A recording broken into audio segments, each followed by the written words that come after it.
இந்த நாள்லையும் நாம் 2 வாரமாக கற்றுக்கொண்டிருக்கிறோம். என்ன, கர்த்தருக்குள் நாம் தைரியப்பட வேண்டியது அவசியமாக இருக்கிறது அப்படிங்கிறத நம்ம கற்றுக்கொண்டிருக்கிறோம் இல்லையா? அப்ப கர்த்தருக்குள் நாம் தைரியம் பண்ணணும் அப்படின்னா நமக்கு எது முக்கியமானது அப்படின்னு சொல்லிட்டு நம்ம ஃபர்ஸ்ட் டே நம்ம பார்க்கும்போதே கர்த்தர் நமக்கு கற்றுக் கொடுத்த காரியம் என்ன அப்படின்னா, யூதா 1ஆம் அதிகாரம் 3ஆம் வசனத்தை நமக்கு கீவேர்ஸா கொடுத்திருந்தாங்க. என்ன அப்படின்னா, நான் பொதுவான ரட்சிப்பை குறித்து நான் எழுதுகிறதற்கு கருத்துள்ளவனா இருக்கையில் பரிசுத்தவான்களுக்கு ஒரு விசை ஒப்புவிக்கப்பட்ட விசுவாசத்தை நீங்கள் தைரியமாய் போராட வேண்டும் என்று உங்களுக்கு எழுதி உணர்த்துவது எனக்கு அவசியமாய் கண்டது அப்படின்னு சொல்லிட்டு யூதா சொல்றாரு.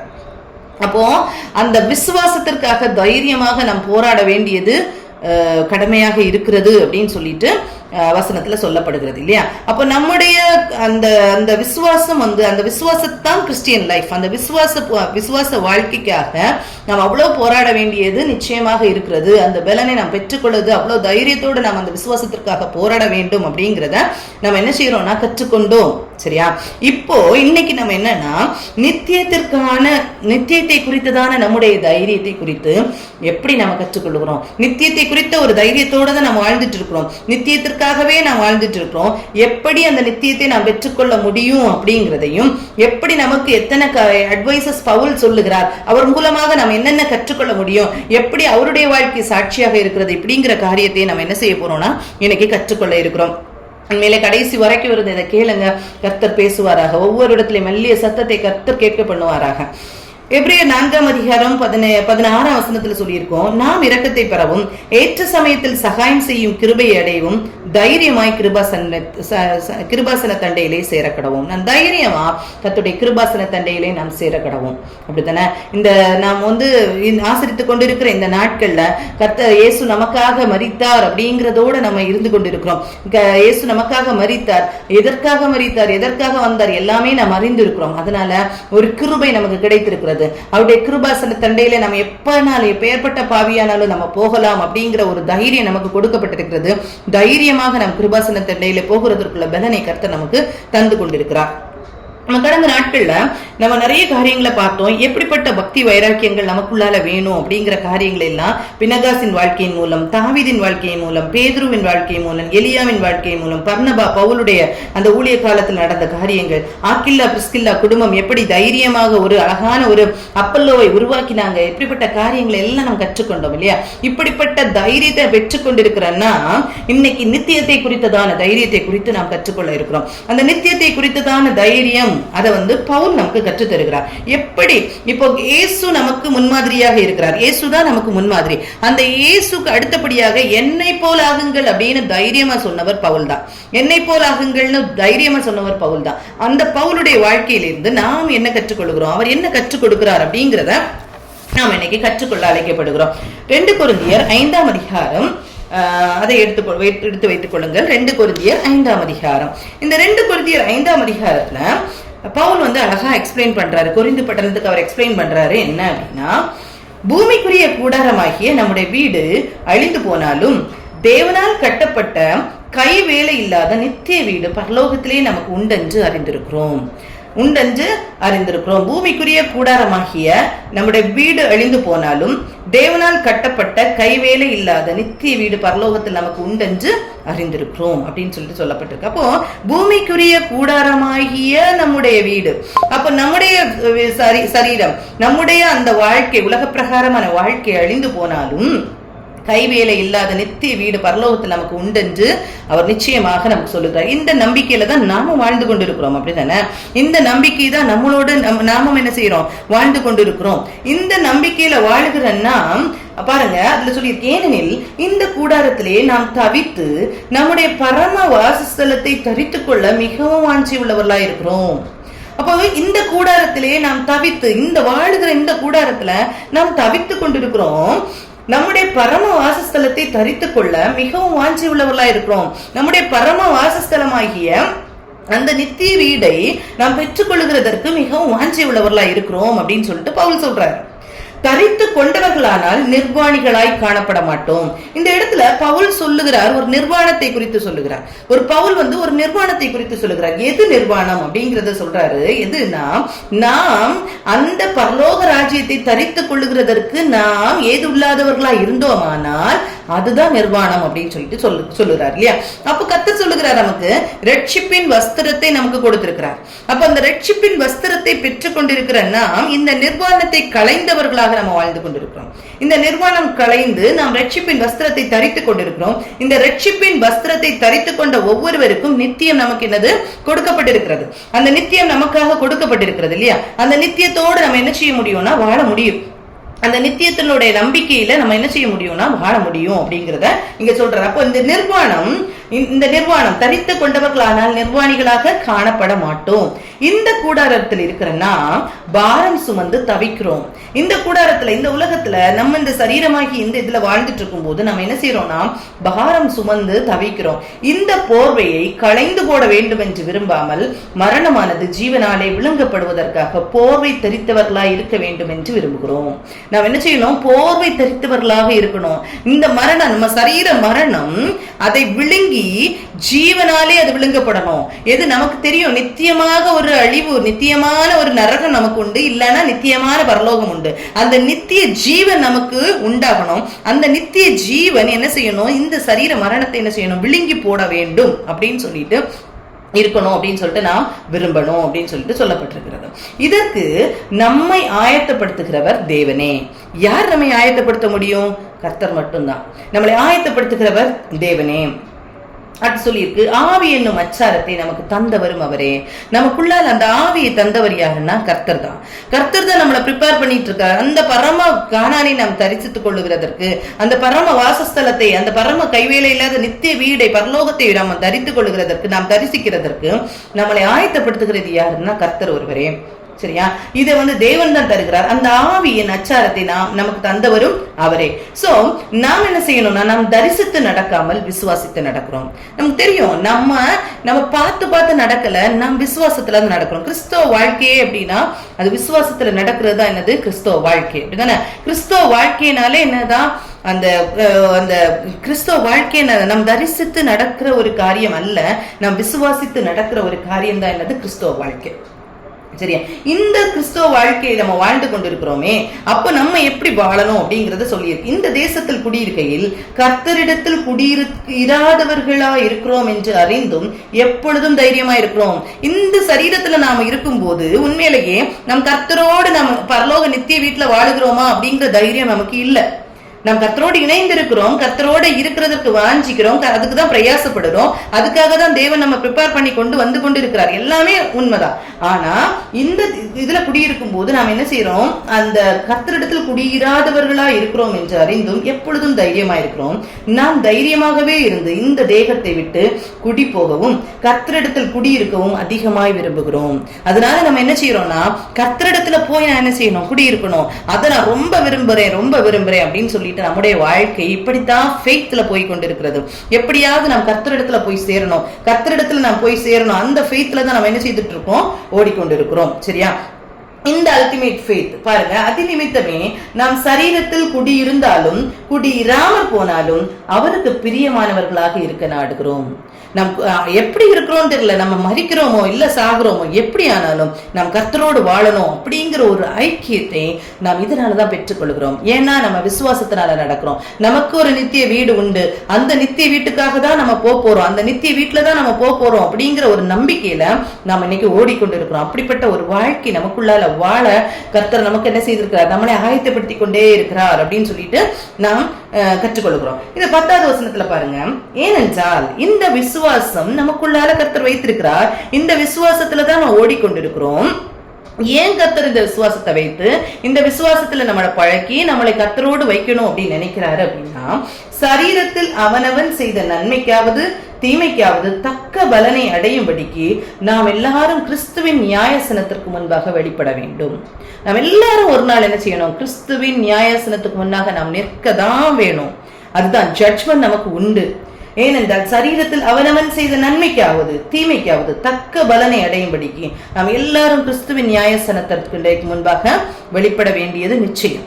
அதனால தான் கர்த்தர் என்ன செய்யறாருன்னா நம்மளை இப்படி பழக்க வைக்கிறார். அதனால நாம் எப்படி இருக்கணும் அப்படின்னு சொல்லிட்டு அதுல சொல்லியிருக்காரு பாருங்க. அடுத்து 11th verseல சொல்லியிருக்காங்க, ஆகையால் கர்த்தருக்கு பயப்படத்தக்கதென்று அறிந்து மனுஷருக்கு புத்தி சொல்லுகிறோம். அதனாலதான் நம்ம என்ன செய்யறோம், மனுஷருக்கு புத்தி சொல்லி கொண்டு இருக்கிறோம். கர்த்தருக்கு பயப்படத்தக்கதென்று அறிந்து மனுஷருக்கு புத்தி சொல்லுகிறோம், தேவனுக்கு முன்பாக வெளியரங்கமாயிருக்கிறோம், உங்கள் மனசாட்சிக்கும் வெளியரங்காயமா இருக்கிறோம். நாங்க டிரான்ஸ்பரண்டா இருக்கிறோம். ஆண்டவர் என்னுடைய இருதயத்தை பார்த்து கொண்டு இருக்கிறார். நீங்களும் பார்த்து நம்ம மக்களுக்கு முன்னாலேயும் நம்முடைய இருதயம் திறந்த இருதயமாக இருக்கணும். ஏதோ ஒரு காரியத்தை உள் வைத்துக் கொண்டு நம்ம பேசுகிற காரியங்கள் எல்லாமே கர்த்தருக்கு முன்பாக வெளியரங்கமாக்கப்படும். அப்படித்தானே? எல்லா காரியங்களும் தேவனுக்கு முன்பாக நாம் எல்லாமே சகலமும் நிர்வாணமும் வெளியரங்கமா இருக்கிறது. அப்ப கர்த்தருக்கு முன்பாக நான் என்ன செய்யறேன், உத்தமமா இருக்கணும் அப்படின்னு சொல்லிட்டு நான் என்ன செய்யறேன், மனுஷருக்கு புத்தி சொல்லுகிறேன் அப்படின்னு சொல்லுகிறோம் அப்படின்னு சொல்லிட்டு அவர் சொல்றாரு. சரி, அப்படியே நீங்க வாசிச்சுட்டு வந்தீங்கன்னா 14th 15th verse பாருங்க. அப்போ அவர் என்ன சொல்றாரு, இப்படி வாழுகிற நாம் எப்படி வாழணும்னு சொல்றாரு. கிறிஸ்துவனுடைய அன்பு எங்களை நெருக்கி ஏவுகிறது. ஏனென்றால் எல்லாருக்காகவும் ஒருவரே மரித்திருக்க எல்லாரும் மரித்தார்கள் என்றும், நமக்காக இயேசு ஒருவரே மரித்திருக்கிறார். ஒருவர் எல்லாருக்காக, இந்த உலகத்தின் மக்கள் எல்லாருக்காக, புறஜாதிகள், ஆண்டவர் அறியாதவர்கள் எல்லாருக்காகவும் இயேசு மரித்திருக்கிறார். அதனால அவர் மூலமாய் பிழைத்திருக்கிறவர்கள் இனி தங்களுக்கென்று பிழைத்திராமல் தங்களுக்காக மரித்து எழுந்தவருக்கென்று பிழைத்திருக்கும்படி அவர் எல்லாருக்காகவும் மரித்தார் என்று நிதானிக்கிறோம். சோ நாம் கர்த்தருக்குள்ளால மீட்கப்பட்டிருக்கிறோம், அவருடைய ரத்தத்தினால மீட்கப்பட்டிருக்கிறோம் அப்படின்னு நம்ம வாழ்றோம்னா நாம் என்ன செய்யணும்னா கர்த்தருக்காக மாத்திரம்தான் இந்த உலகத்துல வாழணும். கர்த்தருக்காக மாத்திரம்தான் வாழணும். இந்த கர்த்தருக்காக மாத்திரம்தான் வாழணும் அப்படிங்கிற அந்த உணர்வு, அந்த வார்த்தை எவ்வளவு வலிமையான வார்த்தை தெரியுமா? நம்மளால அது வாழ்றது, கர்த்தருக்காக மட்டும்தான் நான் வாழ்றேன் நம்ம தைரியமா சொல்ல முடியுமா அப்படிங்கறத நாமே நிதானித்து பார்க்க அழைக்கப்படுகிறோம். கர்த்தருக்காக நாம் வாழ்றோமா, கர்த்தரிடத்துல இருந்து பெற்றுக்கொள்ளணும் அப்படின்றதுக்காக மாத்திரம் வாழ்றோமா அப்படிங்கிறத நாம் என்ன செய்யணும்னா நிதானித்து பார்க்கணும். அது ரொம்ப ஒரு முக்கியமான ஒரு காரியம். கர்த்தருக்காக வாழ்றோம். இனி வாழுகிறவர்கள் கர்த்தருக்காக மாத்திரமே வாழுகிறார்கள் அப்படின்னு சொல்லிட்டு அந்த நிச்சயம் நமக்குள்ளால என்ன செய்யணும், இருக்கணும் அப்படின்னு சொல்லிட்டு சொல்லப்பட்டிருக்கிறது இல்லையா? கடைசி லாஸ்ட் verse பாருங்க, 21st verse. நாம் அவருக்குள் தேவனுடைய நீதியாகும்படி பாவம் அறியாதவரை நமக்கு பாவமாக்கினார். நமக்கு தெரியும், நம்ம சிலுவை பாடுகள் எல்லாவற்றையும் நாம் சிந்தித்துக் கொண்டிருக்கிற காலம் இது. இதுல நமக்கு தெரியும், சிலுவையில ஆண்டவர் சிந்தினதற்கு, அந்த ஆண்டவர் ரத்தம் சிந்தினதற்கு காரணமே என்ன அப்படின்னா, கர்த்தர் என்ன செய்யறாரு, ரத்தம் சிந்தினதற்கு காரணமே நாம் பாவத்துக்குள்ளால விழுந்து விடக்கூடாது, நாம் கைவிடப்பட்டு விடக்கூடாது என்பதற்காக மாத்திரமே அவர் என்ன செய்தார்னா ரத்தம் சிந்தினார். அப்படிங்கிறது நம்ம எல்லாரும் அறிந்த ஒரு காரியம். அப்படித்தானே? அப்படி நம்ம அவருடைய ரத்தத்தினால மீட்கப்பட்டிருக்கிறோம், நாம் மீட்கப்பட்டிருக்கிறோம் அப்படிங்கிற அந்த தைரியத்தோடு தான் நம்ம என்ன வாழ்ந்து கொண்டிருக்கிறோம். அந்த மீட்பை பெற்றுக்கொண்ட நாம் கிறிஸ்துவுக்காக மாத்திரமே வாழ அழைக்கப்பட்டிருக்கிறோம். அப்படித்தான் இந்த உலகத்தின் அதிபதி என்னிடத்தில் வருகிறான், அவனுக்கு என்னிடத்தில் ஒன்றுமில்லைன்னு இயேசு சொன்னது மாதிரி நம்முடைய வாழ்க்கையும் அப்படி இருக்கணும் அப்படிங்கிறது தான் கர்த்தர் நியமித்த காரியம். சொன்னோம் 2 கொரிந்தியர் 5ஆம் அதிகாரம் 10ஆம் வசனத்துல சொல்லியிருக்கேன். ஏனென்றால் சரீரத்தில் அவனவன் செய்த நன்மைக்காவது தீமைக்காவது தக்க பலனை அடையும்படிக்கு நாம் எல்லாரும் கிறிஸ்துவின் நியாயசனத்திற்கு முன்பாக வெளிப்பட வேண்டும். எல்லாருக்கும் ஒரு ஜட்ஜ்மெண்ட் உண்டு. நாம் செய்த நன்மையானாலும் சரி தீமையானாலும் சரி எல்லாவற்றையும் கர்த்தர் ஒரு நாள் வெளியே கொண்டு வருவார். அந்த காரியத்தை அதன் மூலமாக நமக்கு கண்டிப்பா என்ன உண்டு, ஜட்ஜ்மெண்ட் உண்டு அப்படிங்கிறது நிச்சயம்ங்கிறது பவுல் நமக்கு கற்றுத்தருகிறார். அப்ப இந்த பூமிக்குரிய கூடாரம் அழிந்து போனாலும் அந்த நித்தியமான ஒரு வாழ்க்கைக்காக நாம் வாழ்ந்து கொண்டிருக்கிறோம் அப்படிங்கிறத பவுல் நமக்கு டீச் பண்றாரு. இந்த பவுல் என்ன சொல்றாரு அப்படின்னா, 2 கொரிந்தியர் 4ஆவது அதிகாரத்தை நம்ம எடுத்துக்கொள்ளும் போது பவுல் இந்த ஒளியை எப்படி பெற்றுக்கொண்டார் அப்படின்னு சொல்லிட்டு அவர் எக்ஸ்பிளைன் பண்றாரு. இப்படிப்பட்ட ஒரு தெளிவை அவர் எப்படி பெற்றுக்கொண்டார் அப்படிங்கிறத 2 கொரிந்தியர் 4ஆம் அதிகாரத்துல அவர் சொல்லுவாரு. 2 கொரிந்தியர் 3ஆம் அதிகாரம் 18ஆம் வசனம் 17-18 அந்த வசனங்கள்ல சொல்லியிருப்பாரு, கர்த்தரே ஆவியானவர், கர்த்தருடைய ஆவி எங்கேயோ அங்கே விடுதலை உண்டு, கர்த்தருடைய ஆவி எங்கேயோ அங்கே விடுதலை உண்டு. நாம் எல்லாரும் திறந்த முகமாய் கர்த்தருடைய மகிமையை கண்ணாடியிலே காண்கிறது போல கண்டு ஆவியாய் இருக்கிற கர்த்தரால் அந்த சாயலாகத்தானே மகிமையின் மேல் மகிமை அடைந்து மறுரூபமாக்கப்படுகிறோம். நம்முடைய சாயல் கர்த்தருடைய சாயலுக்கு ஈக்குவலண்டா மாறணும் அப்படிங்கிறது தான் என்னது நம்மளோட ஃபைனல். இல்லையா?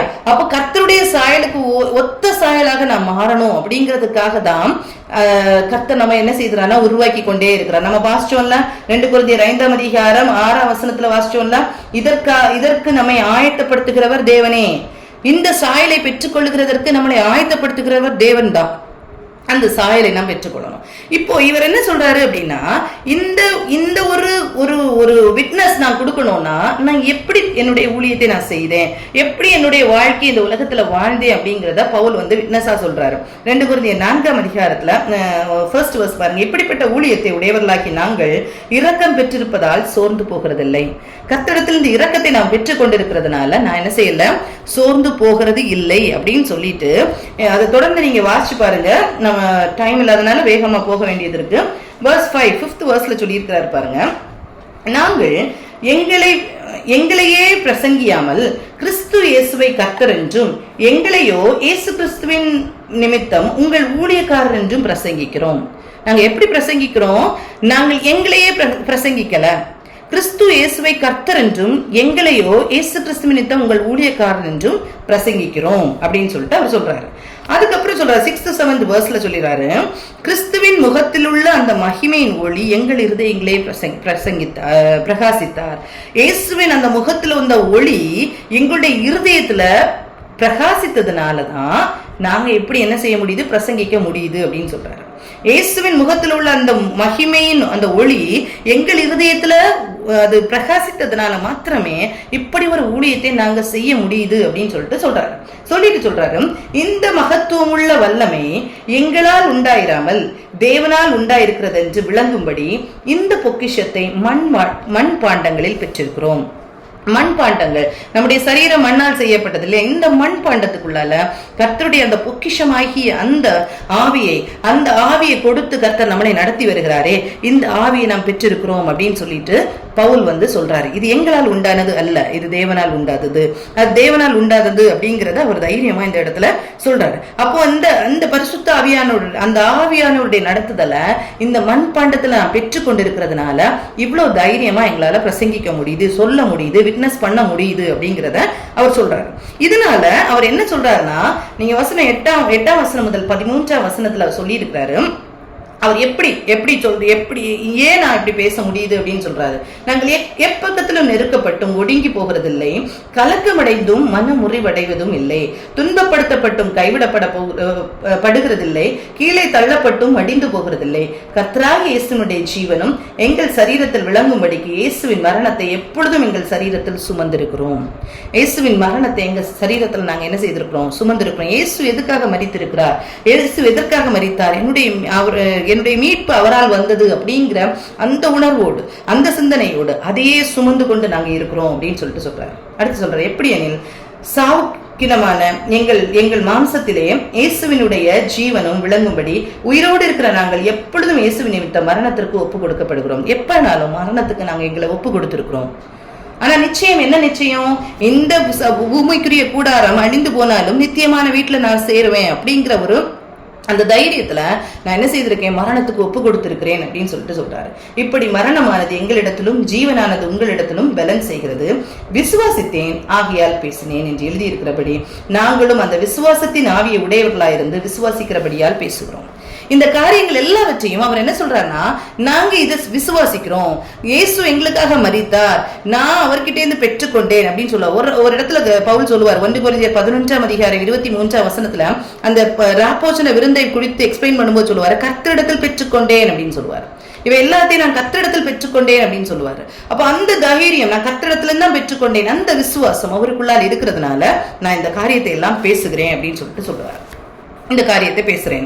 அது 14ஆம் வசனத்தை பாருங்க. கர்த்தராகிய இயேசுவை எழுப்பினவர் எங்களையும் இயேசுவை கொண்டு எழுப்பி உங்களுடனே கூட தமக்கு முன்பாக நிறுத்துவார் என்று அறிந்திருக்கிறோம். அப்ப நான் என்ன நிச்சயத்துல இருக்கிறேன்னா, பிதாவானவர் இயேசுவை எப்படி எழுப்பினாரோ அதே மாதிரி எங்களையும் எழுப்புவார், அந்த நிச்சயத்துல நான் பேசிக்கொண்டிருக்கிறேன் அப்படின்னு சொல்லிட்டு சொல்றாரு. அந்த நிச்சயத்துல நான் பேசிக் கொண்டிருக்கிறேன். நமக்கும் அந்த நிச்சயம் உண்டு, அப்படித்தானே?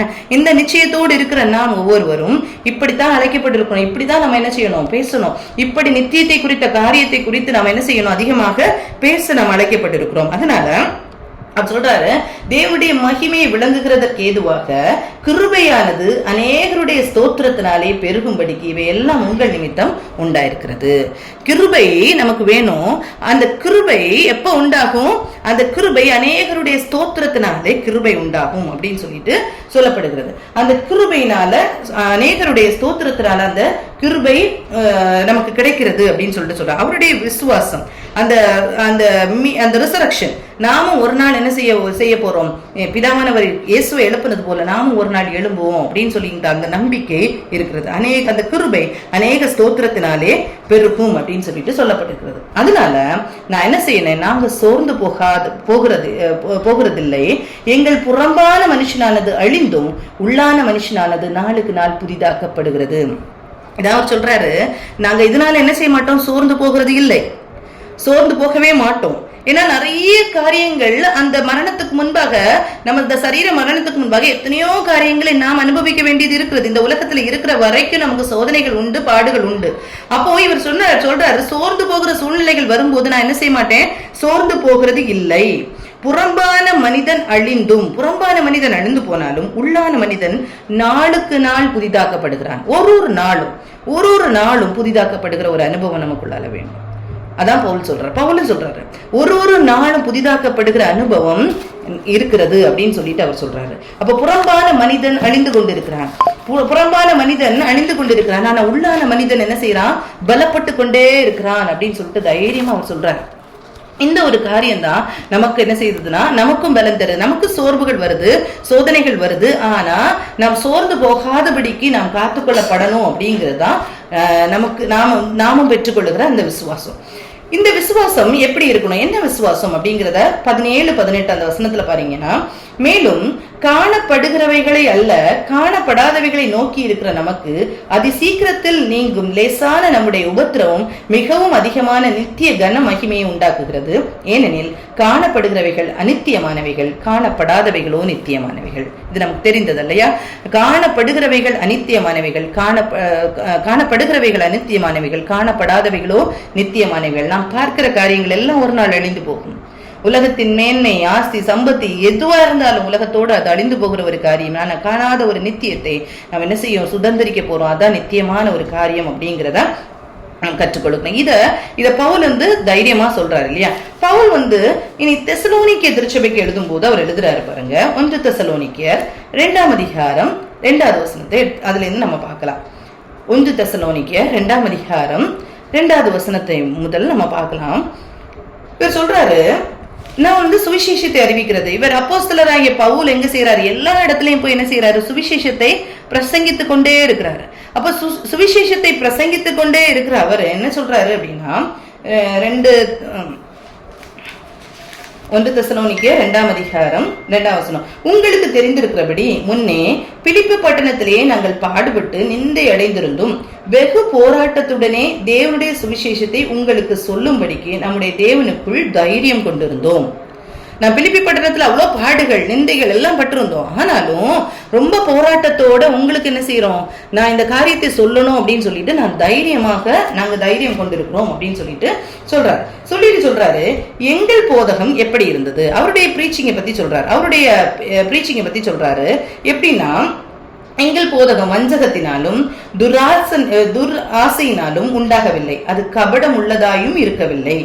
சுவிசேஷத்தை எங்களிடத்தில் ஒப்புவிக்கத்தக்கதாய் தேவன் எங்களை உத்தமர்கள் என்று எண்ணினபடியே நாங்கள் மனுஷருக்கு அல்ல, எங்கள் இருதயங்களை சோதி தெரிகிற தேவனுக்கே பிரியமுண்டாக பேசுகிறோம். நாங்க பேசுகிற ஒரு காரியமும் மனுஷனுக்காக அல்லவே அல்ல, நம் தேவனுக்கு பிரியம் உண்டாகத்தான் நாங்க பேசுகிறோம் அப்படின்னு சொல்லிட்டு இந்த காரியங்கள் எல்லாம் பவுல் எவ்வளவு விட்னஸ் பண்றாரு அப்படிங்கிறதுக்காக நான் சொல்லி கொண்டு இருக்கிறேன்.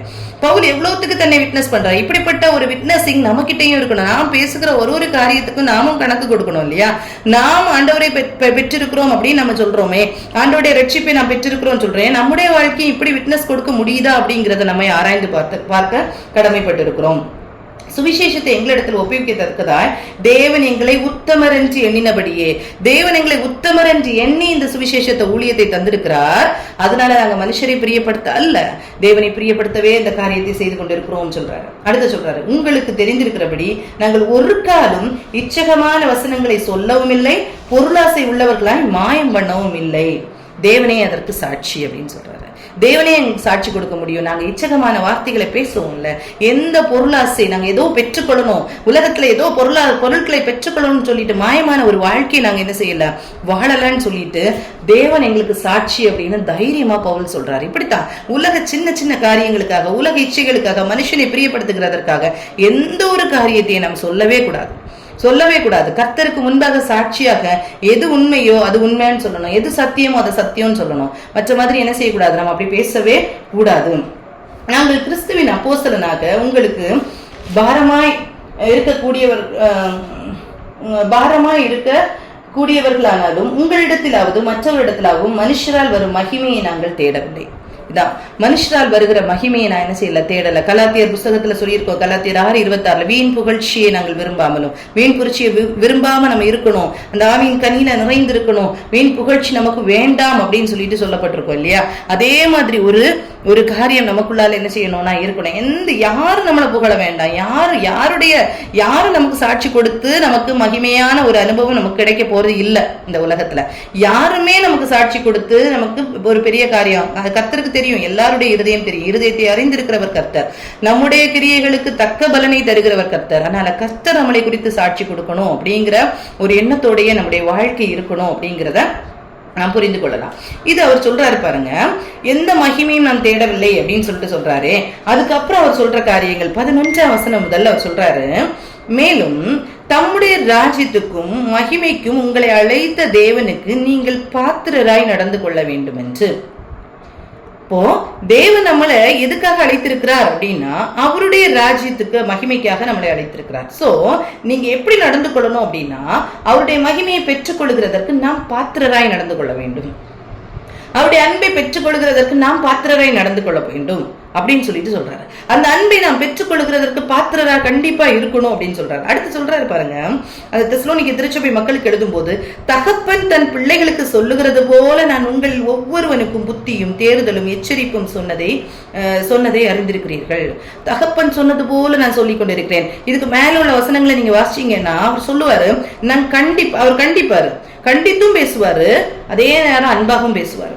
அதான் அவர் சொல்லுவாரு 7வது வசனத்துல, உங்களிடத்தில் பட்சமாய் நடந்து கொண்டோம், பால் கொடுக்கிற தாயானவள் தன் பிள்ளைகளை காப்பாற்றுகிறது போல நாங்கள் உங்கள் மேல் வாஞ்சையா இருந்து தேவனுடைய சுவிசேஷத்தை உங்களுக்கு கொடுத்ததும் அல்லாமல் நீங்கள் எங்களுக்கு பிரியமானவர்கள் ஆனபடினால் எங்கள் ஜீவனையை உங்களுக்கு கொடுக்க மனதா இருந்தோம்.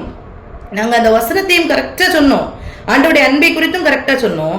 அதே நேரம் அந்த கண்டிப்பும் இருந்துச்சு, அதே நேரம் ஒரு தாயின் அன்பு என்னது எங்களுக்குள்ளால இருந்துச்சு. அதான் சொல்றாரு. அதான் இங்க திருப்பி எழுதுறாரு, தகப்பன் தன் பிள்ளைகளுக்கு சொல்லுகிறது போல நான் உங்களில் ஒவ்வொருவனுக்கும் புத்தியும் தேறுதலும் எச்சரிப்பும் சொன்னதே அறிந்திருக்கிறீர்கள். நான் அவ்வளவு ஒரு இதோட நான் சொல்றேன், தகப்பன் எவ்வளவு நேசிக்கிறாரோ. ஒரு தகப்பன், உலக தகப்பனுடைய நேசம் நமக்கு தெரியும், அதை விட மேலான நேசம் தான் கர்த்தரிடத்துல இருக்கு. அந்த நேசத்தோடு நான் உங்கள்கிட்ட சொல்லுகிறேன் அப்படின்னு சொல்லிட்டு சொல்றாரு. 13ஆம் வசனத்தை பாருங்க, ஆகையால் நீங்கள் தேவ வசனத்தை எங்களாலே கேள்விப்பட்டு ஏற்றுக்கொண்ட போது அதை மனுஷர் வசமாக ஏற்றுக்கொள்ளாமல் தேவ வசனமாகவே ஏற்றுக்கொண்டதினால் நாங்கள் இடைவிடாமல் தேவனுக்கு ஸ்தோத்திரம் செலுத்துகிறோம். நான் எதுக்காக ஸ்தோத்திரம் செலுத்துகிறேன் அப்படின்னா, மனுஷர் ஏற்றுக்கொள்கிறது போல அல்ல, மனுஷர் வசமாக, மனுஷருக்காக நான் ஏற்றுக்கொண்டேன் அப்படிங்கிறதுக்கு அல்ல, தேவ வசனமாகவே ஏற்றுக்கொண்டதுனால நான் கர்த்தருக்கு ஸ்தோத்திரம் செலுத்துகிறேன், தேவனுக்கு ஸ்தோத்திரம் செலுத்துகிறேன் அப்படின்னு சொல்லிட்டு, அது மெய்யாகவே தேவ வசனம் தான். விசுவாசிக்கிற உங்களுக்குள்ளே அது பலனும் செய்கிறது. நாம் விசுவாசித்தால் மட்டுமே அது நமக்குள்ளால பலன் செய்கிறது. கர்த்தர் சொல்லுகிற ஒரு வார்த்தையும் விசுவாசித்தால் மாத்திரமே அது நமக்குள்ள பலனை உண்டு பண்ணுகிறது. அது விசுவாசம் இல்லாம கிறிஸ்தவ வாழ்க்கையை நாம என்ன செய்ய முடியாதுன்னா நடத்தவே முடியாது. கிறிஸ்தவ வாழ்க்கைக்குள்ளால நம்ம போகவே முடியாது. வாழ்ந்து நம்ம என்ன செய்ய ஜெயிக்கவே முடியாது. அந்த விசுவாசம் அசைந்து போகிறதற்காக தான் நிறைய சோதனைகளை பிசாசானவன் நம்ம கொண்டு வருவான். அதை விசுவாசிக்கிற உங்களுக்கு அது பலனா இருக்கிறது அப்படின்னு சொல்லிட்டு கர்த்தர் சொல்றாரு. அப்போ பவுல் மூலமாக இந்த காரியங்களை எல்லாம் நம்ம பெற்றுக்கொள்கிறோம். பவுல் மூலமாக இந்த காரியம் அவர் விட்னஸ் பண்ணிக்கிட்டே இருக்காரு. இப்படிப்பட்ட காரியங்கள் எல்லாம் நான் சொல்லிக் கொண்டிருக்கிறேன். சுவிசேஷத்தை அறிவிக்கும் போது கர்த்தருக்காக மாத்திரம், மனுஷனை பிரியப்படுத்த அல்ல, அந்த சுத்த இருதயத்தோடு நான் சொல்றேன். எந்த கபடும் இல்லாதபடிக்கு, எந்த களங்கமும் இல்லாதபடிக்கு அந்த சுத்த இருதயத்தோடு நான் சொல்லுறேன் அப்படின்னு சொல்லிட்டு பவுல் தன்னை விட்னஸ் பண்றது மாதிரி நம்முடைய வாழ்க்கை, ஒவ்வொருடைய வாழ்க்கையும், ஆண்டவருடைய ஒளியை பெற்ற ஒவ்வொருடைய வாழ்க்கையும் இப்படி விட்னஸிங்கா இருக்கணும் அப்படிங்கிறத அவர் சொல்றாரு. சரியா? இதுக்கப்புறம் நீங்க பாருங்க, பவுல் கலாத்திய திருச்சபைக்கு சில காரியங்களை எழுதுறாரு. அதுல இருந்து நம்ம சில காரியங்களை கற்றுக்கொள்வோம். கலாத்திய திருச்சபைக்கு கலாத்தியர் 3ஆம் அதிகாரத்தை எடுத்துக்கொள்ளும். கலாத்தியர் 3ஆம் அதிகாரம். இந்த கலாத்தியர் புஸ்தகத்தை நம்ம பாத்தீங்கன்னா எல்லா இடத்துலயும் அதுல மெயினா அவர் என்ன சொல்லியிருப்பாருன்னா, நியாய பிரமாணத்துக்கும் சுயாதீன பிரமாணத்திற்கும் உள்ள அந்த டிஃபரன்ஸ் சொல்லி கொடுத்திருப்பாரு. அந்த நியாய பிரமாணம்னா என்ன, அந்த கிருபையின் பிரமாணம்னா என்ன, அதாவது சுயாதீன பிரமாணம்னா என்ன அப்படிங்கிறத கத்த சொல்லி கொடுத்திருப்பாரு. அப்ப அந்த பவுல் மூலமாக அதை கற்றுக் கொடுத்திருப்பாரு. அப்ப பவுல் என்ன செய்வார்னா, இந்த காரியத்தை எல்லாம் சொல்லி கொடுப்பாரு. எப்படி நியாய பிரமாணத்தின்படி நீங்க எப்படி இருக்கீங்க, கிருபையின் பிரமாணம் அதாவது சுயாதீன பிரமாணத்துல நம்ம எப்படி இருக்கிறோம் அப்படிங்கிறத சொல்லி கொடுப்பாரு. இந்த கலாத்தியர் 3ஆம் அதிகாரம் 23ஆம் வசனத்துல சொல்லியிருக்கோம், ஆதலால் விசுவாசம் வருகிறதற்கு முன்னே வெளிப்பட போகிற விசுவாசத்திற்கு ஏதுவாக நாம் அடைக்கப்பட்டவர்களாய் நியாய பிரமாணத்தின் கீழ் காவல் பண்ணப்பட்டிருக்கிறோம். நம்ம என்ன செய்திருக்கிறோம், அந்த விசுவாசம் வருகிறதற்கு முன்பே நமக்குள்ளால கர்த்தருக்குள்ளால இருக்கிற விசுவாசம், கர்த்தரிடத்துல நான் வைத்திருக்கிற விசுவாசம் வருகிறதற்கு முன்பாக வெளிப்பட போகிற விசுவாசத்திற்கு ஏதுவாக நாம் அடைக்கப்பட்டவர்களாய் நியாய பிரமாணத்தின் கீழ் காவல் பண்ணப்பட்டிருக்கிறோம். அப்போ இந்த நியாய பிரமாணம் எதுக்காக கொடுக்கப்பட்டது, இந்த நியாய பிரமாணம் எதுக்காக கொடுக்கப்பட்டது அப்படின்னா, நாம் அதிக பாவம் செய்யாதபடிக்கு நம்மளை என்ன செய்யணும்னா ஒரு ஒரு ஒரு ஒரு ரூல்ஸ் அண்ட் ரெகுலேஷன்ஸ் கொடுத்து நம்ம அதிக தீங்குக்குள்ளாக போகாம இருக்கிறதுக்காக கொடுக்கப்பட்டதுதான் என்னது நியாய பிரமாணம்.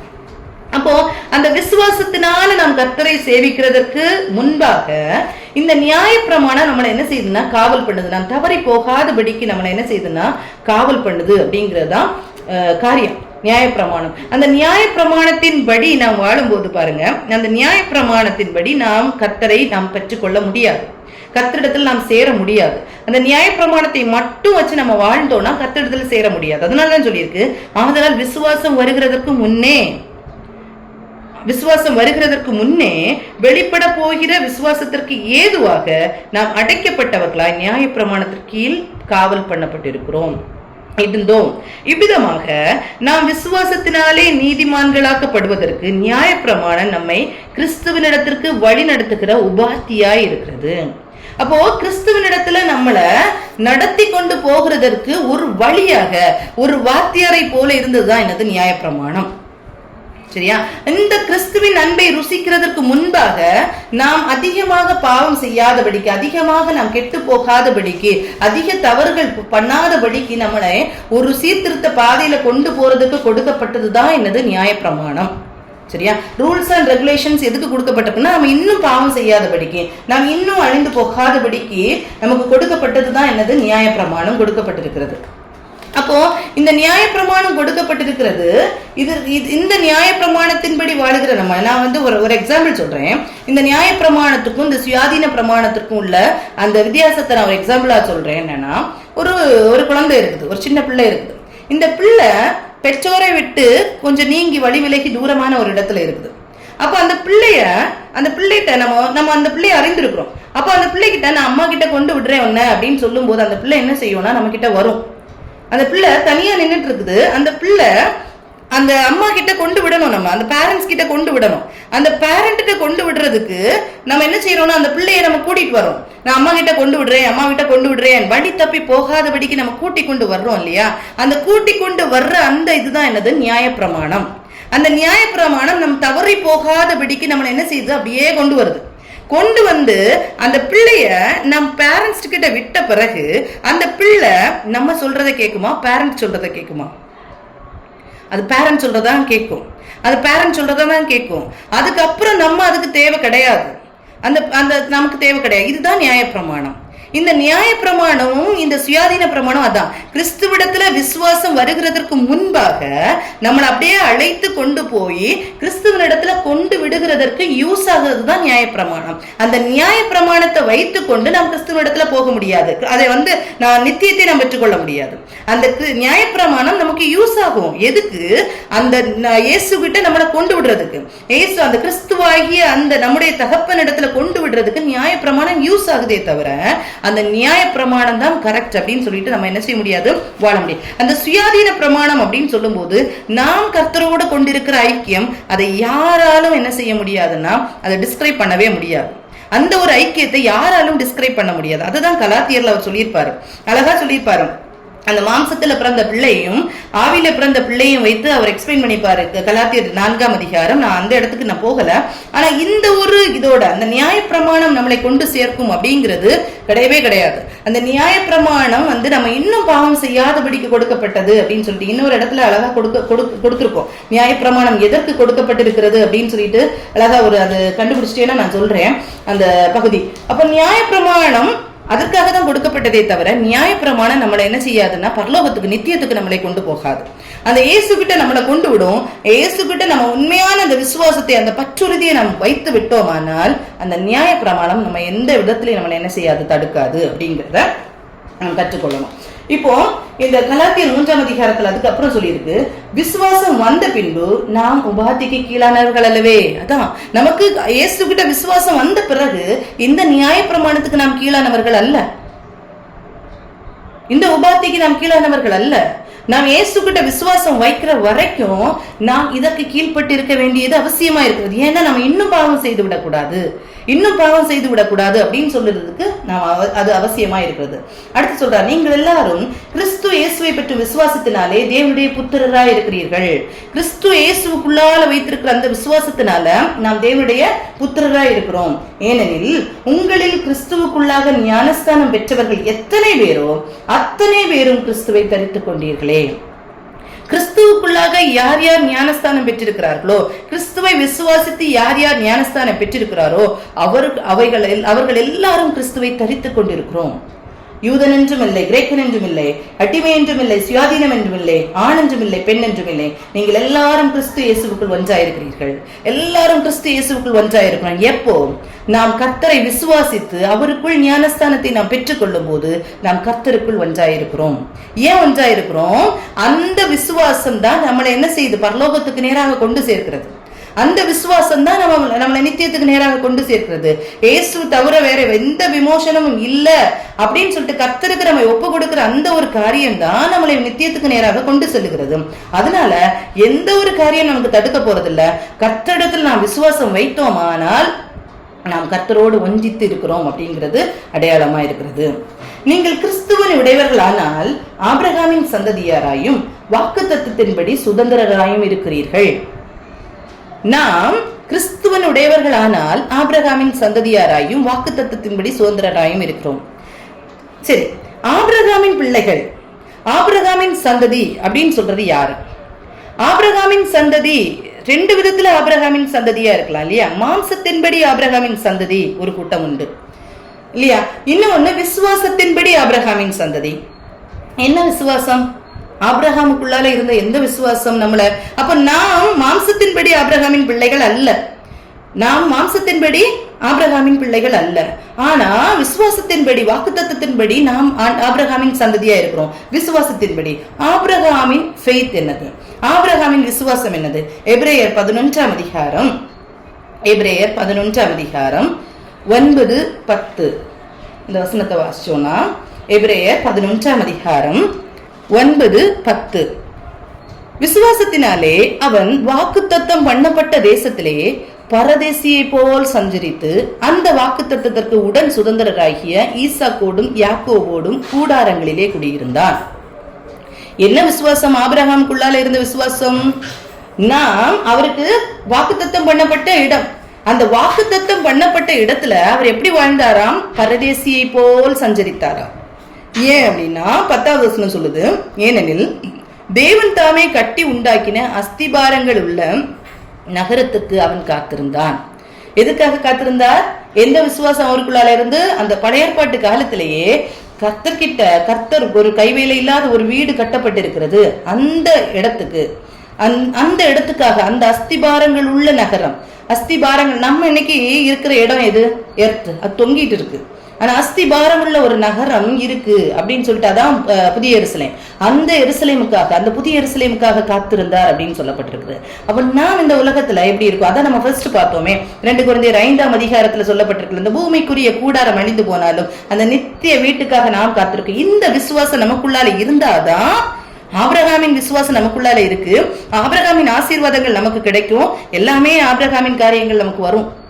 சும்மா ஆபிரகாமின் ஆசீர்வாதங்கள் மட்டும் நமக்கு என்ன செய்யாது, சும்மா வராது. அவருடைய விசுவாசத்தினாலதான் ஆபிரகாமின் பிள்ளைகளா இருக்கிறோம், ஆபிரகாமின் உடன் சுதந்திரரா இருக்கிறோம்.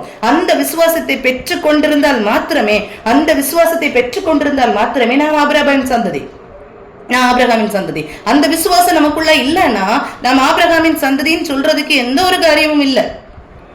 மாம்சத்தின்படி நாம் அந்த சந்ததியில பிறந்தவர்கள் அல்ல, புறஜாதிகள்.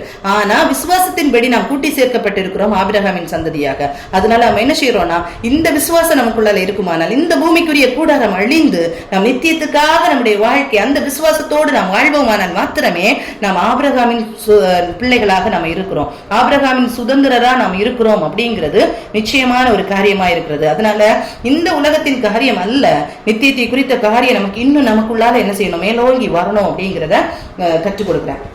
இந்த கலாத்தியர் 4ஆம் அதிகாரம் 12ஆம் வசனத்துல சொல்றாரு பாருங்க, பவுல் சொல்றாரு, நான் ஃபர்ஸ்டே சொன்னேன், சகோதரரே என்னை போல் ஆகுங்கள் என்று உங்களை வேண்டிக் கொள்ளுகிறேன்.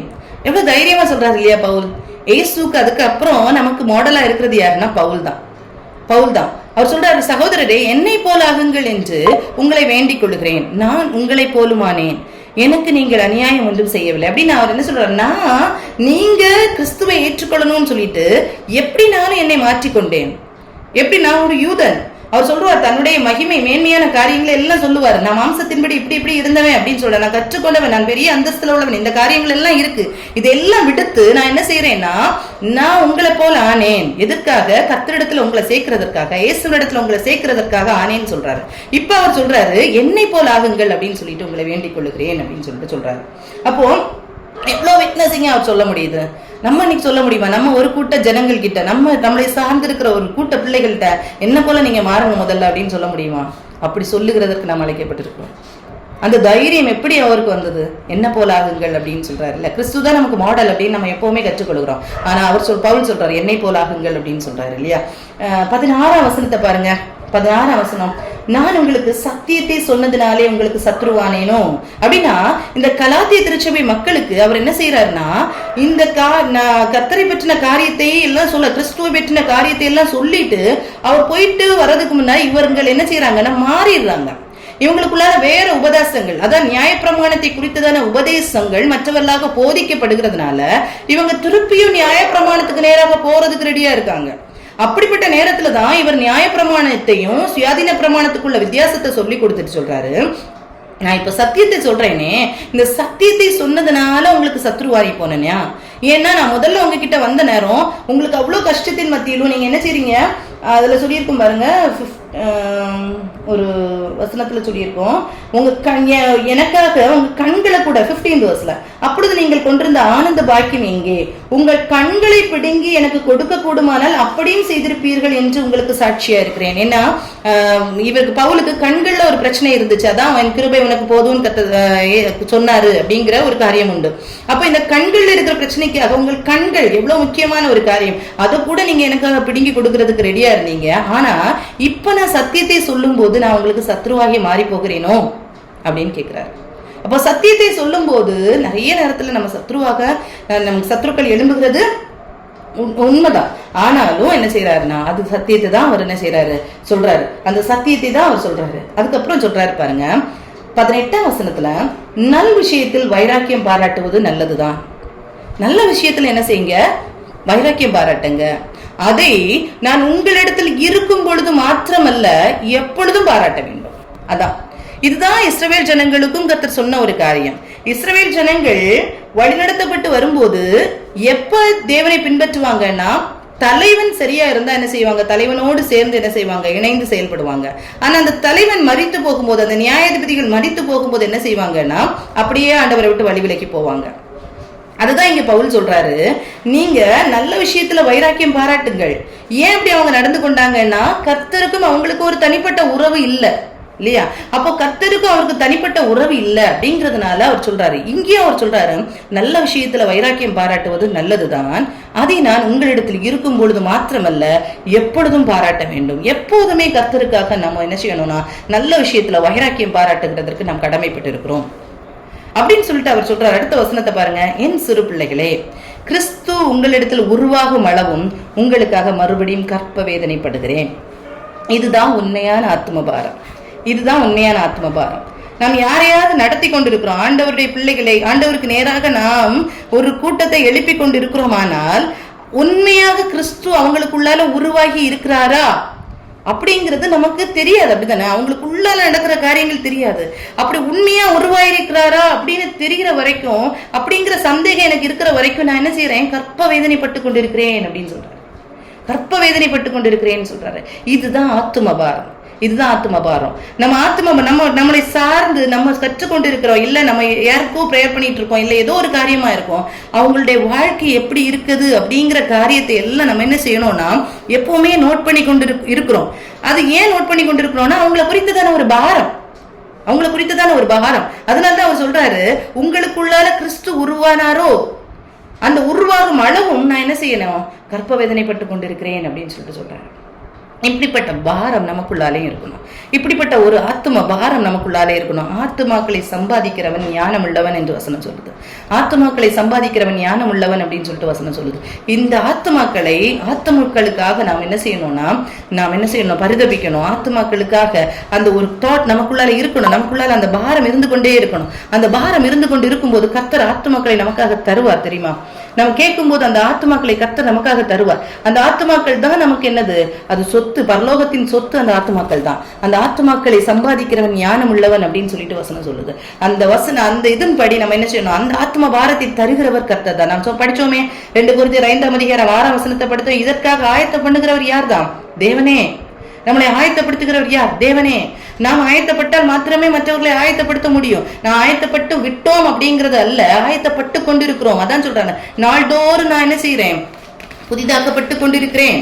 நாளுக்கு நாள் நான் புதிதாக்கப்பட்டு கொண்டிருக்கிறேன்னு சொல்றாரே, அதே மாதிரி நான் ஒவ்வொரு நாளும் புதிதாக்கப்பட்டு கொண்டே இருக்கணும் அப்படிங்கறதுதான் என்னது? நம்முடைய காரியமா இருக்கணும். அப்படி நம்ம இருக்கும்போதுதான் நம்ம என்ன செய்ய முடியும்னா கர்த்தருக்காக நம்ம என்ன செய்ய முடியும்னா வாழ முடியும் அப்படிங்கிறது நிச்சயமாக இருக்கிறது.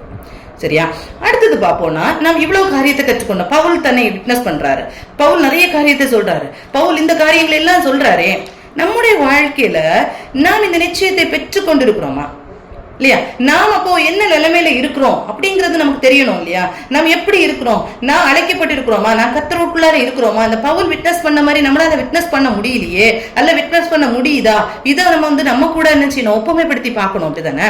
அப்படி பார்க்கும்போதுதான் நம்ம என்ன நிலைமையில இருக்கும், நாம் எப்படி இன்னும் நம்ம மாறணும், நம்ம எப்படி அந்த பலனை பெற்றுக்கொள்ளணும் அப்படிங்கறத நாம என்ன செய்ய முடியும்? நம்ம உணர்ந்து கொள்ள முடியும். அப்ப நம்ம அப்படி உணர்ந்து கொள்ளணும்னா நம்ம என்ன செய்யணும்னா ஃபர்ஸ்ட் நாம் கிறிஸ்துவுக்குள் யார் அப்படிங்கறத நம்ம என்ன செய்யணும்னா நாம் தெரிந்து கொள்ள வேண்டும். நாம் கிறிஸ்துவுக்குள் யார் அப்படிங்கறத நாம் தெரிந்து கொள்ள வேண்டும். நமக்கு என்ன பொசிஷன், நம்ம என்ன பொசிஷன்ல கிறிஸ்துவுக்குள்ளால இருந்து கொண்டிருக்கிறோம், நம்ம என்ன பொசிஷன்ல கர்த்தர் நம்மளை வைத்திருக்கிறார் அப்படிங்கறத நாம் உணர்ந்து கொள்ளணும் இல்லையா? இதற்கு நம்ம எடுத்துக்கொள்வோம் எபிரேயர் 10ஆம் அதிகாரத்தை எடுத்துக்கொள்வோம். எபிரேயர் 10ஆம் அதிகாரத்தை நாம் எடுத்துக்கொள்வோம். எபிரேயர் 10ஆம் அதிகாரத்துல 10ஆம் வசனத்துல சொல்லப்பட்டிருக்கிறது. எபிரேயர் 10ஆம் அதிகாரம் 10ஆம் வசனம், இயேசு கிறிஸ்துவனுடைய சரீரம் ஒரே தரம் பலியிடப்பட்டதினாலே அந்த சித்தத்தின்படி நாம் பரிசுத்தமாக்கப்பட்டிருக்கிறோம்.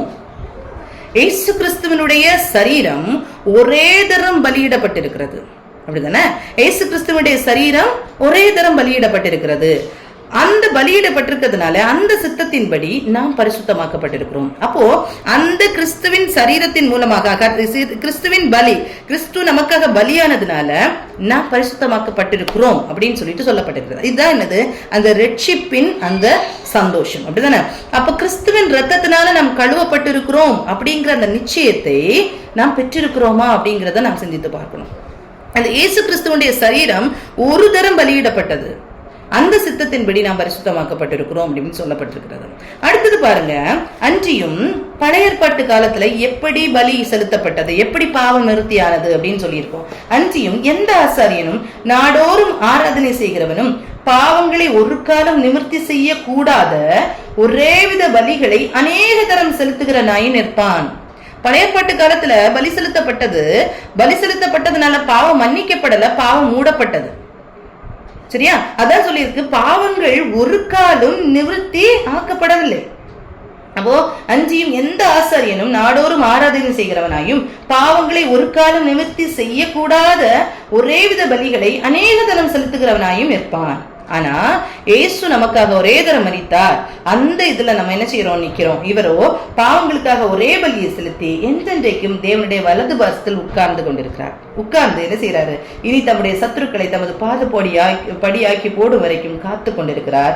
ஏனெனில் பரிசுத்தமாக்கப்படுகிறவர்களை ஒரே பலியினாலே இவர் என்றென்றைக்கும் பூரணப்படுத்தி இருக்கிறார். பரிசுத்தப்பட்டிருக்கிற நாம், இயேசுடைய ரத்தத்தினால பரிசுத்தமாக்கப்பட்டிருக்கிற நாம் என்ன செய்யறோம்னா பூரணமாக்கப்படுகிறோம். அவருடைய ரத்தத்தினால மாத்திரமே நாம் பூரணமாக்கப்படுகிறோம். இவர் என்றென்றைக்கும் நம்மளை பூரணப்படுத்தி இருக்கிறார். நாம் அவருடைய ரத்தத்தினால பரிசுத்தமாக்கப்பட்டிருக்கிறோம். ஆனால் நாம் என்ன செய்யறோம்னா நாம் பூரணமாக்கப்பட்டிருக்கிறோம் அப்படின்னு சொல்லியிருக்கிறார். அதுக்காக அவர் என்ன சொல்றாரு அப்படின்னா, அடுத்த வசனங்களை பாருங்க. அவர்களுடைய பாவங்களையும் அவர்களுடைய அக்கிரமங்களையும் நான் இனி நினைப்பதில்லை. அவருடைய பாவங்களையும் அக்கிரமங்களையும் நான் இனி நினைப்பதில்லை என்பதை சொல்லுகிறார். இவைகள் மன்னிக்கப்பட்டதுண்டானால் இனி பாவத்து நிமித்தம் பலி செலுத்தப்படுவதில்லையே. நம்முடைய பாவம் மன்னிக்கப்பட்டதுண்டானால் பலி செலுத்த இனி தேவையில்லையே அப்படின்னு சொல்லிட்டு சொல்லப்படுகிறது. சரியா? அப்போ அப்படி நம்முடைய பாவங்களை கர்த்தர் என்ன செய்யறாருன்னா மன்னிச்சிட்டார். இனி நமக்கு அந்த ஒரு பலி அப்படிங்கிறது நமக்கு தேவையில்லை. ஒரே பலியினால கர்த்தர் என்ன செய்து நம்முடைய பாவத்தை மன்னித்திருக்கிறார் அப்படின்னு சொல்லிட்டு சொல்லியிருக்கிறோம். அடுத்தது எபிரேயர் 10ஆம் அதிகாரம் 19-23 வரைக்கும் உள்ள வசனங்களை பார்த்தோம்னா, அவருடைய ரத்தத்தினாலே நாம் தைரியத்தை பெற்றிருக்கிறோம். ஆதலால் சகோதரரே, நாம் பரிசுத்த ஸ்தலத்தில் பிரவேசிப்பதற்கு இயேசுவானவர் தமது மாம்சமாகிய திரையின் வழியாய் புதிதும் ஜீவனுமான மார்க்கத்தை நமக்கு உண்டு பண்ணினபடியால் அந்த மார்க்கத்தின் வழியாய் பிரவேசிப்பதற்கு அவருடைய இரத்தத்தினாலே நமக்கு தைரியம் உண்டாயிருக்கிறபடியினாலும் தேவனுடைய வீட்டின் மேல் அதிகாரியான மகா பிரதான ஆசிரியர் நமக்கு ஒருவர் இருக்கிறபடியினாலும் நாம் என்ன செய்யணும்? துர்மனசாட்சி நீங்க தெளிக்கப்பட்ட இருதயம் உள்ளவர்களாயும் சுத்த ஜலத்தால் கழுவப்பட்ட சரீரம் உள்ளவர்களாயும், நம் சரீரமும் கழுவப்பட்டவர்களாக உண்மையுள்ள இருதயத்தோடும் விசுவாசத்தின் பூரண நிச்சயத்தோடும் சேரக்கடவும். கத்திடத்துல நாம் சேரணும். எப்படி சேரணும் அப்படின்னா, நாம் அவருடைய இரத்தத்தினால கழுவப்படுகிறோம். அவருடைய இரத்தம் நமக்கு ஒரு வழியை உண்டு பண்ணுகிறது. நான் பரிசுத்த ஸ்தலத்துக்கு பிரவேசிக்கிறதுக்கு அவருடைய மாம்சமாகிய அந்த திரையை கிழித்து அவர் என்ன செய்கிறார்? நமக்கு ஒரு வழியை உண்டு பண்ணி இருக்கிறார். ஆனா நம்ம துர்மனசாட்சி நீங்கத்தக்கதாக நம்ம எப்படி சேரணும்? நம்முடைய சரீரம் கழுவப்பட்ட சரீரம் உள்ளவர்களாயும் உண்மையுள்ள இருதயத்தோடும் விசுவாசத்தின் பூரண நிச்சயத்தோடும் சேரக்கடவும். அந்த விசுவாசம் நமக்குள்ளால நிச்சயமாக இருக்கணும். அந்த நிச்சயம் இருந்தாதான் நம்ம போவோம் இல்லையா? அந்த நிச்சயம் நம்ம இருந்தாதான் நம்ம போவோம் இல்லையா? அந்த நம்பிக்கை. அடுத்தது பாருங்க, அல்லாமலும் நம்முடைய நம்பிக்கையை அறிக்கை இடுகிறதில் அசைவில்லாமல் உறுதியா இருக்க கடவும் வாக்குத்தத்தம் பண்ணினவர் உண்மை உள்ளவராய் இருக்கிறாரே. நமக்கு வாக்குத்தத்தம் பண்ணினவர் உண்மையாக இருக்கிறாரே. அந்த நம்பிக்கையில நம்ம என்ன செய்யணும்? அசைவில்லாதவர்களாக இருக்கணும். என்ன வாக்குத்தத்தம் நமக்கு பண்ணி இருக்கிறார்? நித்திய ஜீவனை தருவேன் என்பதே அவர் நமக்கு செய்த வாக்குத்தத்தம். நித்திய ஜீவனை அளிப்பேன் என்பதே அவர் நமக்கு செய்த வாக்குத்தத்தம். அந்த வாக்குத்தத்தத்தை நமக்கு கொடுத்தவர் அவர் உண்மை உள்ளவராய் இருக்கிறாரே. அந்த உண்மை உள்ளவராய் இருக்கிறவரே நம்பி நம்ம என்ன செய்யணும்னா நம்பிக்கையை அறிக்கையிடுகிறதில் அசைவில்லாம நம்ம என்ன செய்யணும்? காணப்படணும் அப்படின்னு சொல்லிட்டு சொல்லப்பட்டிருக்கிறது. அப்போ இந்த வாக்குத்தத்தத்தை நமக்கு கொடுத்திருக்க, நித்திய ஜீவனை அளிப்பேன் அப்படிங்கிற வாக்குத்தத்தத்தை கொடுத்திருக்கிறார். நம்ம முதல்ல பார்த்தோம், பவுல் சொல்றாரு, ஒரு நிர்வாணம் நமக்கு காணப்படாதபடிக்கு நம்ம என்ன செய்யணும்? அந்த வாக்குத்தத்தமான அந்த அந்த பரலோகத்தை நாம் பெற்றுக்கொள்ளணும். அதுக்காக எது தேவைப்படுகிறதுன்னு சொல்றாரு? ரட்சிப்பு அப்படிங்கிற ஒரு வஸ்திரம் தேவைப்படுறதுன்னு சொல்றாரு இல்லையா? இந்த ரட்சிப்பை குறித்து எபிரேயர் ஆக்கியோன் எப்படி எழுதுறாரு பாருங்க. எபிரேயர் 2ஆம் அதிகாரம் 4ஆம் வசனம். எபிரேயர் 2ஆம் அதிகாரம் 4ஆம் வசனம். அடையாளங்களினாலும் அற்புதங்களினாலும் பலவிதமான பலத்த செய்கைகளினாலும் தம்முடைய சித்தத்தின்படி பகிர்ந்து கொடுத்த பரிசுத்த ஆவியின் வரங்களினாலும் தேவன் தாமே சாட்சி கொடுத்ததுமாயிருக்கிற இவ்வளவு பெரிதான ரட்சிப்பை குறித்து நாம் கவலையற்றிருப்போமானால் தண்டனைக்கு எப்படி தப்பித்துக் கொள்வோம்? இந்த வசனம் சொல்லுது, அடையாளங்கள்னால கர்த்தர் நம்மளை டச் பண்ணி இருக்கிறாரு, அற்புதங்களை நமக்கு கொடுத்திருக்கிறாரு, பலவிதமான பலத்த செய்கைகளை நமக்கு காமிச்சிருக்காரு, நம்முடைய சித்தத்தின்படி பரிசுத்தாவின் வரங்களை நமக்கு பகிர்ந்து கொடுக்கிறார். இதெல்லாம் எதுக்காக அப்படின்னா ரட்சிப்புக்கு நேராக நம்மளை நடத்துகிறதற்காக தான். இந்த பெரிதான ரட்சிப்பை குறித்து நாம் கவலையற்றிருப்போமானால் தண்டனைக்கு எப்படி தப்பித்துக் கொள்வோம் அப்படின்னு சொல்லிட்டு சொல்லப்பட்டிருக்கிறது. இதுல பாத்தீங்கன்னா நம்ம இப்ப சிலுவையை நம்ம தியானித்து கொண்டிருக்கிற நாட்கள் இல்லையா, நேற்றுக்கு தான் நம்ம சிலுவை தியானத்தை பார்த்துப்போம். 7 வார்த்தைகளை நம்ம தியானிச்சிருப்போம். இதுல 4வது வார்த்தையில என் தேவனே ஏன் என்னை கைவிட்டீர் அப்படின்னு சொல்லிட்டு இயேசு வந்து கதறாரு. என் தேவனே ஏன் என்னை கைவிட்டீர்னு கதறாரு. எதுக்காக கதறாரு? நீ பாருங்க, இந்த உலகத்துல அவர் வந்தது தன்னை தாழ்த்தி வந்தார். இந்த உலகத்துல அவர் கிராஸ்ல நிற்கும் போது எத்தனை அவமானங்கள், எத்தனை நிந்தனைகள், உண்மையிலேயே துப்பப்பட்டார், நிர்வாணமாக்கப்பட்டார், அவதூறாக பேசப்பட்டார், இப்படி எத்தனையோ காரியங்கள் இருக்கிறது. இந்த காரியம் எல்லாமே ஆண்டவருக்கு பெருசா தெரியல. ஆனா எது தெரியுமா பெருசா தெரிஞ்சிச்சு? பிதாவின் முகம் மறைக்கப்படும் போது கதறார். அவர் பிதாவின் முகம் மறைக்கப்படும் போது கதறார். ஆனா இன்னைக்கு நாம் இந்த உலகத்துல வாழ்ந்திருக்கிற நாம் இந்த நிந்தனைகளை சகிக்க நமக்கு முடியல, நமக்கு இல்லாமைகளை சகிக்க முடியல. இப்படிப்பட்ட காரணங்கள், இப்படிப்பட்ட அவமானங்கள், இது எல்லாத்தையுமே சகிக்க நமக்கு முடியல. ஆனா தேவன் நம்ம கிட்ட பேசாம இருந்தா நம்ம என்ன செய்யறோம்னா எந்த கவலையும் இல்லாம இப்படிக்கு வாழ்ந்து கொண்டிருக்கிறோம். அப்படிதான் இன்னைக்கு கிறிஸ்தவ சமுதாயம் வாழ்ந்து கொண்டிருக்கிறது. ஆனா தேவனுடைய அந்த பிரசன்னத்தை இழந்தா கூட பரவாயில்ல, இந்த உலகத்துல நம்ம என்ன செய்யறோம்? ஆசீர்வாதமா வாழுகிறோம்னு சொல்லிட்டு நிம்மதியோடு வாழ்ந்து கொண்டிருக்கிறோம். ஆனா இங்க சொல்றாரு, எல்லாத்தையும் நான் எதுக்கு கொடுத்திருக்கிறேன்னா அந்த ரட்சிப்பை பெற்றுக் கொள்ளுகிறதுக்காக தான். ஏசு இந்த காரியம் எதுக்கு கெத்சமனே தோட்டத்துல அழுதாரு? எதுக்காக இந்த பாத்திரம் என்னை விட்டு நீங்க குடும்பம் நீங்கட்டும் சொன்னாரு? பிதாவின் முகம் ஒரு நாள் மறைக்கப்படுதே, ஒருக்க மறைக்கப்படுமே, அந்த பாவங்களை நான் சுமக்கும் போது மறைக்கப்படுமே, அந்த ஒரு காரியம்தான் அவர் அவ்வளவுத்துக்கு என்ன செய்தது? வருத்தப்பட வைத்தது. அப்படித்தான் அவர் கதறாரு.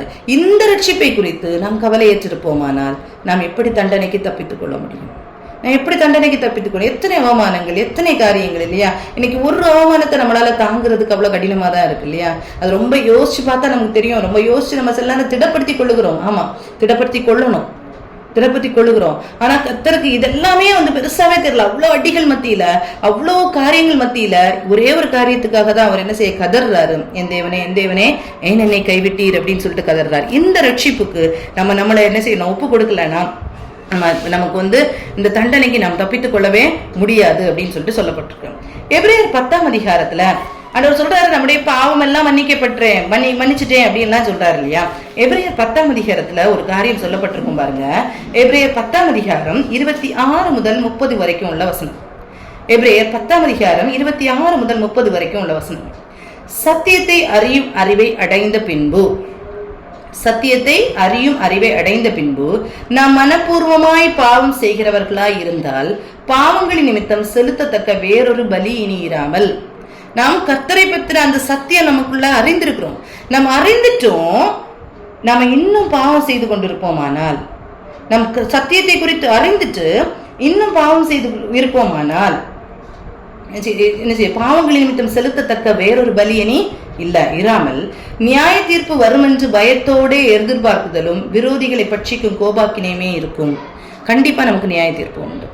இவ்வளவு சத்தியத்தை அறிந்திருக்கிறோம், அப்படித்தானே? இவ்வளவு சத்தியத்தை அறிந்திருந்தும் நாம் திருப்பியும் பாவம் செய்வோமானால் நியாய தீர்ப்பு வரும்னு நம்ம பயத்தோட காணப்படணும்னு சொல்லப்பட்டிருக்கு. அடுத்தது என்ன சொல்லியிருக்குன்னா, மோசேயுடைய பிரமாணத்தை தள்ளுகிறவன் இரக்கம் பெறாமல் 2-3 சாட்சிகளின் வாக்கினாலே சாகிறானே. பழைய பாட்டு காலத்துல மோசேயுடைய நியாய பிரமாணத்தின்படிதான் ஜனங்கள் வாழ்ந்து கொண்டிருந்தாங்க. அந்த ஜனங்கள் வாழும்போது அவங்க 3-4 சாட்சிகள் இருந்ததுன்னா அவங்க என்ன செய்யலாம்? கொல்லப்படலாம். அப்படிப்பட்ட மரணத்துக்கு எதுவான காரியங்கள் செய்திருந்தா கொல்லப்படலாம். அவங்களுக்கு மன்னிப்பு இல்லை. அப்படிப்பட்ட நாட்கள் பழைய பாட்டு காலம். ஆனா நாம் என்ன செய்யறோம்னா திருப்பி அதே பாவத்தை செய்து கொண்டு நாம் என்ன செய்யறோம்னு சொல்லிருக்கலாம். தேவனுடைய குமாரனை காலின் கீழ் மிதித்து தன்னை பரிசுத்தம் செய்த உடன்படிக்கையின் இரத்தத்தை அசுத்தம் என்று எண்ணி கிருபையின் ஆவியை நிந்திக்கிறவன் எவ்வளவு கொடிதான ஆக்கினைக்கு பாத்திரவானாய் இருப்பான் என்பதை யோசித்து பாருங்கள். நாம் தேவனுடைய குமாரனை காலின் கீழ் மிதித்து, எப்போ இந்த சத்தியத்தை அறிந்தும் நாம் பாவம் செய்து கொண்டே இருப்போமானால், இந்த சத்தியத்தை அறிந்தும் துணிகரமாக பாவம் செய்து கொண்டிருப்போமானால் கர்த்தர் மன்னிப்பாரு, ஏசு மன்னிச்சிருவாரு அப்படின்னு சொல்லிட்டு நாம் பாவம் செய்து கொண்டு இருப்போமானால் நாம் என்ன செய்யறோமா?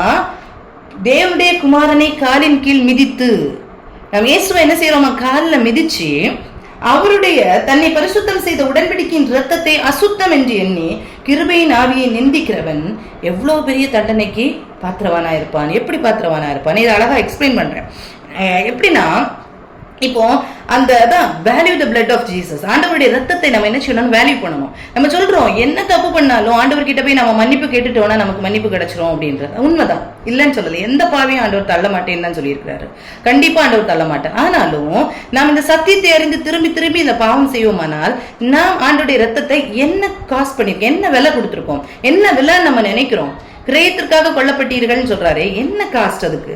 இப்போ ஃபார் எக்ஸாம்பிள் நம்ம பாருங்க, ஒரு ஒரு ஸ்கூல் இருக்கு. அந்த ஸ்கூல்ல பிள்ளைகளுக்கு வந்து லேட்டா போனா ஒரு 1 ரூபி ஃபைன் அப்படின்னு சொன்னா கண்டிப்பா நிறைய பிள்ளைங்க லேட்டா ஈஸியா வந்துருவாங்க. 1 ரூபிய கொடுத்துட்டு ஈஸியா என்ன செய்வாங்க, திருப்பி திருப்பி என்ன செய்வாங்க, லேட்டா போவாங்க. ஆனா ஒரு நாள் லேட்டா போனா 1000 ருபீஸ் ஃபைன் அப்படின்னு சொன்னா எத்தனை பிள்ளைகள் திருப்பி திருப்பி அந்த காரியத்தை செய்வாங்க? எத்தனை பிள்ளைகள் செய்வாங்க? எத்தனை பெற்றோர் கொடுப்பாங்க அந்த காரியத்தை? பிள்ளைங்கள் எவ்வளவுத்துக்கு அந்த காரியத்தை சரி பண்ணுவாங்க, நம்ம இந்த தவறுல செய்யக்கூடாது அப்படின்னு சொல்லிட்டு சரி பண்ணுவாங்க. ஆனா ஒரே ஒரு 1 ரூபி அப்படின்னு சொன்னா எவ்வளவு ஈஸியா அந்த காரியத்தை செய்வாங்க. இதே மாதிரிதான் நாம் பாவம் செய்ய செய்ய ஆண்டவர்கிட்ட போய் மன்னிப்பு கேட்க கேட்க மன்னிப்பை தருவார். ஆண்டவர் கண்டிப்பா மன்னிப்பார். ஆனா அவருடைய ரத்தத்தை நம்ம எப்படி வேல்யூ பண்றோம்? அவருடைய ரத்தத்தை நம்ம என்னன்னு வேல்யூ பண்றோம்? எப்படி வேல்யூ பண்றோம்? அவருடைய ரத்தத்துக்கு காஸ்ட் என்ன? நாம் அவருடைய ரத்தத்தை காலின் கீழ் மிதிக்கிறோம். அவரை காலின் கீழ் மிதித்து தன்னை பரிசுத்தம் செய்த உடன்படிக்கையின் ரத்தத்தை அசுத்தம் என்று எண்ணி கிருபையின் ஆவியை நிந்திக்கிறவன் எவ்வளவு கொடிதான ஆக்கினைக்கு பாத்திரவானா இருப்பான். ஒரு கையில நமக்கு ஹேண்ட் வாஷ் பண்ற மாதிரி சும்மா தண்ணியில பைப்பை திறந்து விட்டு ஹேண்ட் வாஷ் பண்ற மாதிரி அல்ல இயேசுவின் ரத்தம். அப்படி அல்ல இயேசுவின் ரத்தம். அது விலையேற பெற்ற ரத்தம். அந்த ரத்தத்துல நம்ம ஒரு நாள் நம்ம தவறுகிறவர்கள் தான், எல்லாரும் தவறுகிறவர்கள் தான். ஆனா அதை இன்னும் அறிந்து கொண்டு திருப்பி திருப்பி அதே பாவத்தை நாம் செய்து கொண்டு இருப்போமானால் குடிதான் ஆக்கினைக்கு பாத்திரவான்களா இருப்போம், குடிதான் ஆக்கினைக்கு பாத்திரவான்களா இருப்போம் அப்படின்னு சொல்லிட்டு சொல்லப்பட்டிருக்கிறது. அதனால ரொம்ப ஆண்டவருடைய ரத்தத்தை நாம் வேல்யூ பண்ணுவோம். சும்மா நம்ம வந்து தவறு பண்ணிட்டு ஆண்டவர் மன்னிச்சிருவார், ஒரு வார்த்தை சொன்னோடனே ஆண்டவர் மன்னிச்சிருவார் அப்படின்னு சொல்லிட்டு நம்ம போறதுக்கு அல்ல, அப்படிப்பட்ட காரியத்துக்காக அல்ல. நாம் செய்த தவற திருப்பி திருப்பி செஞ்சு கொண்டு இருக்கிறதுக்காக அல்ல. நாம் கிறிஸ்துவின் ரத்தத்தினால நம்முடைய இயேசு கிறிஸ்துவனுடைய சரீரம் ஒரே தரம் பலியிடப்பட்டதுனால அந்த சித்தத்தின்படி நாம் பரிசுத்தமாக்கப்பட்டிருக்கிறோம். அவருடைய ரத்தத்துக்குள்ளார வந்திருக்கிறோம், பரிசுத்தமாக்கப்பட்டிருக்கிறோம். ஆனா பரிசுத்தமாக்கப்பட்ட நாம் இந்த ரத்தத்தை சும்மா இலவசமா பெற்றுக்கொண்டோம் அப்படின்னு சொல்லிட்டு ஈஸியா நம்ம அந்த தவறை செய்து கொண்டு இருப்போமானால் அவரை நம்ம என்ன செய்யறோம்னா அவருடைய ரத்தத்துக்கு வேல்யூவே நம்ம பண்ணாம இருக்கிறோம்னு அர்த்தம். அப்படி நம்ம வேல்யூ பண்ணாம இருக்கக்கூடாது அப்படிங்கிறது நிச்சயமாக சொல்லப்பட்டிருக்கிறது. சரியா? இந்த ஒரு காரியம். அடுத்தது பாருங்க, எபிரேயர் 10ஆம் அதிகாரம் 35ஆம் வசனம். நீங்கள் தேவனுடைய சித்தத்தின்படி செய்து வாக்குத்தத்தம் பண்ணப்பட்டதை பெறும்படிக்கு பொறுமை உங்களுக்கு வேண்டியதா இருக்கிறது. பொறுமை உங்களுக்கு வேண்டியதா இருக்கிறது. எது வாக்குத்தத்தம் பண்ணப்பட்டது? எது வாக்குத்தத்தம் பண்ணப்பட்டது? நான் சொன்னேன், நித்திய ஜீவன். நித்திய ஜீவன் தான் நமக்கு வாக்குத்தத்தம் பண்ணப்பட்டது. அந்த வாக்குத்தத்தம் பண்ணப்பட்டதை நம்ம என்ன செய்யணும்னா மிகுந்த பலனுக்கு ஏதுவான 35 ஆகிய மிகுந்த பலனுக்கு ஏதுவான உங்கள் தைரியத்தை விட்டு விடாதுங்கள். இயேசு கிட்ட நம்ம விசுவாசம் வைக்கணும்னா, கர்த்தர்கிட்ட நம்ம விசுவாசம் வைக்கணும், தைரியமா வைக்கணும். அந்த விசுவாசத்துல ஒரு மாற்றமும் நமக்கு வரக்கூடாது. எத்தனையோ காரியங்கள் நம்ம விசுவாசத்தையே நம்ம போக்கடிக்க பண்ணும். ஆனா என்ன செய்யக்கூடாது, நம்ம விழுந்து போகவே கூடாது. நீங்கள் தேவனுடைய சித்தத்தின்படி செய்து வாக்குத்தத்தம் பண்ணப்பட்டதை பெறும்படிக்கு பொறுமை உங்களுக்கு வேண்டியதா இருக்கிறது. பொறுமையோடு நம்ம இந்த காரியத்தை செய்யணும். பொறுமையோடு இந்த காரியத்தை நம்ம என்ன செய்யணும், நம்ம பெற்றுக்கொள்ளணும். நம்ம நினைக்கிற மாதிரி அல்ல. அதுதான் எபிரேயர் 4ஆம் அதிகாரம் 1ஆம் வசனத்துல சொல்லியிருக்கு பாருங்க. எபிரேயர் 4ஆம் அதிகாரம் 1ஆம் வசனத்துல சொல்லியிருக்கு, ஆனபடினாலே அவருடைய இளைப்பாறுதலில் பிரவேசிப்பதற்கு ஏதுவான வாக்குத்தத்தம் நமக்கு உண்டாயிருக்க உங்களில் ஒருவனும் அதை அடையாமல் பின்வாங்கி போனவனாக காணப்படாதபடிக்கு பயந்திருக்க கடவோம். நாம் அவர்கிட்ட இந்த வாக்குத்தத்தத்தை பெற்றிருக்கிறோம். அந்த வாக்குத்தத்தத்தை பெற்றிருக்கிற நாம் உங்களில் ஒருவனும் அதை அடையாமல் பின்வாங்கி போனவனாக காணப்படாதபடிக்கு பயந்திருக்க கடவோம். கடைசி வரைக்கும் நமக்கு அந்த பயம் இருக்கணும். நம்ம கடைசி வரைக்கும் அந்த பயம் இருக்கணும். நாம் அந்த நித்தியத்தை பெற்றுக்கொள்ள முடியுமா அப்படிங்கிற பயம் நமக்கு இருக்கணும். கர்த்தரை பயத்தோடு சேவிக்கணும், நடுக்கத்தோடு அவருக்கு சன்னதி முன்னால போகணும். நம்ம உடனே நம்ம பெற்றுக்கொள்ள கடைசி வரைக்கும் முடிவு புரிய நிலைநிற்பவனே ரட்சிக்கப்படுவான்னு சொல்லப்பட்டிருக்கிறேன். அப்போ நாம் இப்படி பயந்திருக்கணும்னு வசனம் சொல்லுது. ஏனெனில் சுவிசேஷம் அவர்களுக்கு அறிவிக்கப்பட்டது போல நமக்கும் அறிவிக்கப்பட்டது. கேட்டவர்கள் விசுவாசம் இல்லாமல் கேட்டபடியினால் அவர்கள் கேட்ட வசனம் அவர்களுக்கு பிரயோஜனப்படவில்லை. விசுவாசிக்கிறவர்களாகிய நாமும் அந்த இளைப்பாறுதலில் பிரவேசிக்கிறோம். வசனம் எல்லாருக்கும் சொல்லப்படுது. ஆனா கேட்டவர்கள் வசனத்தை விசுவாசிக்காம கேட்டதுனால அவங்களுக்கு அது பிரயோஜனப்படல. விசுவாசிக்கிறவர்களுக்கு அது என்ன செய்யும், அந்த இளைப்பாறுதல் நாம் பிரவேசிக்கிறோம். அந்த விசுவாசிக்கிறவர்களுக்கு மாத்திரம் தான் என்னது, அந்த அந்த இது நமக்கு கொடுக்கப்படுகிறது. அந்த விசுவாசம் நமக்குள்ளால கண்டிப்பா வேணும் அப்படின்னு சொல்லிட்டு சொல்லப்பட்டிருக்கிறது. அடுத்த வசனங்கள் எபிரேயர் 2ஆம் அதிகாரம் 14-15 அந்த வசனத்துல சொல்லியிருக்கு, எதுக்காக கர்த்தர் மரித்தார், இயேசு எதற்காக மரித்தார், இந்த காரியங்கள் சொல்லப்பட்டிருக்கிறது. டைம் இல்ல, அடுத்ததுக்கு நம்ம போவோம். சரியா?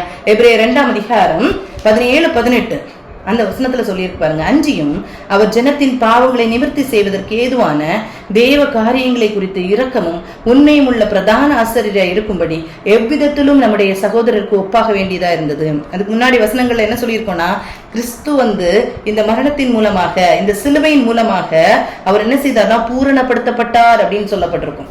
அவர் அப்படித்தான் பூரணப்படுத்தப்பட்டார் அப்படின்னு சொல்ல 9-10 அந்த வசனங்கள்ல சொல்லியிருக்கோம். அப்படித்தான் கிறிஸ்து பூரணப்படுத்தப்பட்டார். அதே போல அப்படி பூரணப்படுத்தப்பட்டு அவர் மனுஷனாக மாறி நமக்கு சகோதரராக எண்ணப்பட்டார். நமக்கு அவர் ஒரு முதல் சகோதரனாக அவர் மாற்றப்பட்டார் அப்படின்னு சொல்லப்பட்டிருக்கும். ஆதலால் அவர் தாமே சோதிக்கப்பட்டு பாடுபட்டதினாலே அவர் சோதிக்கப்படுகிறவர்களுக்கு உதவி செய்ய வல்லவராயிருக்கிறார். அவர் சோதிக்கப்பட்டார், அவர் பாடுபட்டார். அதனால சோதிக்கப்படுகிற நாம் ஒவ்வொருவருக்கும் அவர் என்ன செய்யறோம், ஹெல்ப் பண்ண முடியும் அப்படிங்கிற ஒரு நிச்சயத்தையும் கர்த்தர் என்ன செய்திருக்கிறாரு, கொடுத்திருக்கிறார். சரியா? அந்த நிச்சயத்தை கொடுத்திருக்கிற நாம், பெற்றிருக்கிற நாம் எப்படி வாழணும்னு சொல்லியிருக்கு பாருங்க. எபிரேயர் 3:1 இப்படி இருக்க பரம அழைப்புக்கு பங்குள்ளவர்களாகிய பரிசுத்த சகோதரரே, நாம் அறிக்கை பண்ணுகிற அப்போஸ்தலரும் பிரதான ஆசிரியருமாயிருக்கிற கிறிஸ்து இயேசுவை கவனித்து பாருங்கள். கிறிஸ்துவே கவனித்து பாருங்கள். கிறிஸ்து இயேசுதான் நமக்கு மாடல். கிறிஸ்துவை என்ன செய்யுங்க, கவனித்து பாருங்கள் அப்படின்னு சொல்லிட்டு சொல்லப்பட்டிருக்கோம். எபிரேயர் 15-16 எபிரேயர் 4ஆம் அதிகாரம் 15-16 அதான் கீவர்ஸா நான் கொடுத்திருந்தேன். எபிரேயர் 4ஆம் அதிகாரம் 15-16 அந்த காரியங்கள், அந்த வசனம் சொல்லுது, நம்முடைய பலவீனங்களை குறித்து பரிதபிக்க கூடாத பிரதான ஆசாரியர் நமக்கிராமல் எல்லா விதத்துல நம்மை போல் சோதிக்கப்பட்டும் பாவம் இல்லாத இருக்கிறவராயிருக்கிற பிரதான ஆசாரியரே நமக்கு இருக்கிறார். ஆதலால் நாம் இரக்கத்தை பெறவும் ஏற்ற சமயத்தில் சகாயம் செய்யும் கிருபை அடையவும் தைரியமாய் கிருபாசனம் தண்டையிலே சேரக்கடவும். இதனால நம்ம என்ன செய்யலாம், தைரியமா கர்த்தர்கிட்ட நம்ம என்ன செய்யலாம்னா போகலாம். நாம் பாவம் செய்கிறோமான்னு கேட்டா சறுக்குதல்கள் நமக்கும் வருது. ஆனா தைரியமா கர்த்தர்கிட்ட நம்ம போலாம் அப்படின்னு சொல்லிட்டு வசனம் சொல்லுது இல்லையா? எகிப்தின் அடிமைத்தனத்தையும் நம்முடைய பாவ அடிமைத்தனத்தையும் எப்போதும் நம்ம என்ன செய்யறோம்னா அதை ரிலேட் பண்ணி நம்ம சொல்ல முடியும். எகிப்தின் அடிமைத்தனம் ஒரு பஸ்கா ஆட்டுக்குட்டி அடிக்கப்படும் போது அங்கே இந்த பஸ்கா கொண்டாடப்பட்டு அங்க என்ன செய்து விடுதலை நடக்குது. அந்த எகிப்தின் அடிமைத்தனம் அந்த என்ன செய்து விடுதலைக்குள்ளால வருது. அந்த விடுதலை பெற்றுக்கொள்ளுகிறாங்க. அந்த ஒன்ஸ் அந்த விடுதலையை பெற்றுக்கொண்ட இஸ்ரவேல் ஜனங்கள் மீண்டும் பாவம் செய்தாங்களான்னு கேட்டா பாவம் செஞ்சாங்க. பாவம் செய்யும் போது அவங்களுக்கு கொடுக்கப்பட்டது என்னன்னா பலிமுறைகள் கொடுக்கப்பட்டது. அதுதான் பலிகள் இன்ட்ரோடியூஸ் பண்ணப்பட்டது. அந்த பாவத்திலிருந்து அவங்க நிவர்த்தி ஆகணும், நிவர்த்தி செய்யக்கூடாத தான் அந்த பாவத்திலிருந்து அவங்க ஓவர் கம் பண்ணி வரணும் அப்படிங்கிறதுக்காக அவங்களுக்கு பலி கொடுக்கப்பட்டது. அதே மாதிரிதான் பாவ அடிமைத்தனத்துல இருக்கிற நாம் நமக்கு ஃபர்ஸ்ட் ஒருக்க நமக்கு விசுவாசமாக அந்த ரட்சிப்பு கொடுக்கப்படுகிறது. எப்படி? இயேசுவின் ரத்தத்தினால அந்த ரட்சிப்பை நாம் பெற்றுக் கொடுக்கிறோம். ஆனா இந்த ரட்சிப்பை பெற்றுக்கொண்ட நாம் விடுதலையாக்கப்பட்டிருக்கிறோம். அப்படித்தானே? இந்த விடுதலையாக்கப்பட்டிருக்கோம், பரிசுத்தமாக்கப்பட்டிருக்கிறோம். ஆனா பரிசுத்தமாக்கப்பட்டிருக்கிற நாம் திருப்பி நம்ம பாவம் செய்கிறோமா? நமக்கு சறுக்குதல் வருதான்னு கேட்டா சறுக்குதல் வருது. ஆனா அந்த சறுக்குதல் வரும்போது நமக்கு கொடுக்கப்பட்டது என்னன்னா பலி அல்ல, கிருபாசன தண்டையில நம்ம ஓடணும். கிருபாசன தண்டையில ஓடணும். கர்த்தருடைய அந்த இரக்கத்தை நாம் பெற்றுக்கொள்ளணும். அன்னைக்கு பலிமுறைகள் கொடுக்கப்பட்டது. இன்னைக்கு நமக்கு ஒரே பலியாகிய கிறிஸ்து என்ன செய்தார், மரித்தாரு. அந்த ஒரே பலியை நாம் என்ன செய்யணும்னா அதனால அந்த ஒரு பலியை விசுவாசத்தினாலதான் நம்ம என்ன செய்திருக்கோம், இன்னைக்கு விசுவாசம் உள்ள சந்ததியாக நம்ம இருந்து கொண்டிருக்கிறோம், பரிசுத்தமாக்கப்பட்ட சந்ததியா இருந்து கொண்டிருக்கோம். அப்படி இருக்கிற நம்ம என்ன செய்யணும்னா அந்த கிருபாசன தண்டையில நம்ம என்ன செய்யணும், ஓடணும். அதுதான் த்ரோன் ஆஃப் கிரேஸ். அந்த இதுக்குள்ளால நம்ம ஓடணும். ஆனா எப்பவுமே ஞாபகம் வச்சுக்கோங்க, எபிரேயர் 10ஆம் அதிகாரம் 26 முதல் 30 வரைக்கும் உள்ள வசனங்களை நம்ம என்ன செய்யக்கூடாது, கிறிஸ்துவின் ரத்தத்தை வீணாக நம்ம என்ன செய்யக்கூடாது, அதை ஈஸியா எடுத்துக்க கூடாது, டேக் இட் ஈஸியா எடுத்துக்கவே கூடாது. அது விலையேற பெற்ற ரத்தம். அந்த ரத்தத்தை நம்ம என்ன செய்யக்கூடாது, அப்படி நம்ம தள்ளிவிடவே கூடாது அப்படின்னு சொல்லிட்டு சொல்லப்பட்டிருக்கிறது. தான் நம்ம எப்போ மரிக்கிறோம் அப்படிங்கிறது நமக்கு தெரியாது, எப்போ நமக்கு சாவு இருக்கிறது அப்படிங்கிறது நமக்கு தெரியாது. ஆனாலும் நம்ம என்ன செய்யணும், எப்பவுமே நம்ம என்ன செய்யணும்னா நம்ம கர்த்தருக்காக நம்மளை அர்ப்பணிக்கணும். அதான் எபிரேயர் 9ஆம் அதிகாரம் 27-28 அந்த வசனத்துல சொல்லப்பட்டிருக்கும். அஞ்சியும் ஒரே தரம் மரிப்பதும் பின்பு நியாயத்தீர்ப்படைவதும் மனுஷருக்கு நியமிக்கப்பட்டிருக்கிறபடியே கிறிஸ்து அநேகருடைய பாவங்களை சுமந்து தீர்க்கும்படி ஒரே தரம் பலியிடப்பட்டு தமக்காக காத்து கொண்டிருக்கிறவர்களுக்கு ரட்சிப்பை அருளும்படி 2ஆம் தரம் பாவம் இல்லாமல் தரிசனமானார். ஒரே தரம் மரிக்கிறோம், ஒரே தரம் என்ன செய்யறோம், நியாய தீர்ப்படிக்கிறோம். அது அப்படி நியமிக்கப்பட்டபடி இதே கிறிஸ்து நமக்காக மரித்தார் அப்படின்னு சொல்லிட்டு சொல்லப்பட்டிருக்கு. சரியா? இந்த ஒரு காரியம் இருக்கு. இன்னும் ஒரே ஒரு காரியம் சொல்றேன். எபிரேயர் 6ஆம் அதிகாரம், எபிரேயர் 6ஆம் அதிகாரம் 4 முதல் 8 வரைக்கும் உள்ள வசனங்கள். எபிரேயர் 4ஆம் அதிகாரம் 4 முதல் 8 வரைக்கும் உள்ள வசனங்கள். ஏனெனில் ஒரு தரம் பிரகாசிப்பிக்கப்பட்டும் பரம ஈவை ருசி பார்த்தும் பரிசுத்த ஆவியை பெற்றும் தேவனுடைய நல்வார்த்தையும் இனிவரும் உலகத்தின் பலன்களையும் ருசி பார்த்தும் மறுதலித்து போனவர்கள் தேவனுடைய குமாரனை தாங்களே மறுபடியும் சிலுவையில் அறைந்து அவமானப்படுத்துகிறபடியால் மனம் திரும்புதலுக்கு ஏதுவாய் அவர்களை மறுபடியும் புதுப்பிக்கிறது கூடாத காரியம். இப்போ நாம் கர்த்தருடைய அன்பை உணர்ந்தும் கர்த்தரை ருசி பார்த்தோம், இதெல்லாம் பண்ணிட்டோம், கர்த்தர் செய்த மகத்தான காரியங்களை உணர்ந்தும் ஆண்டவருடைய வரங்களை எல்லாம் பெற்றிருந்தோம். நாம் ஆண்டவரை என்ன செய்யணும், மறுதலித்து போனோமானால் திருப்பி மனம் திரும்புதலுக்கு ஏதுவாக மறுபடியும் அவங்களை புதுப்பிக்கிறது கூடாத காரியம் அப்படின்னு சொல்லப்பட்டிருக்கு. அடுத்த வசனங்களை பாருங்க.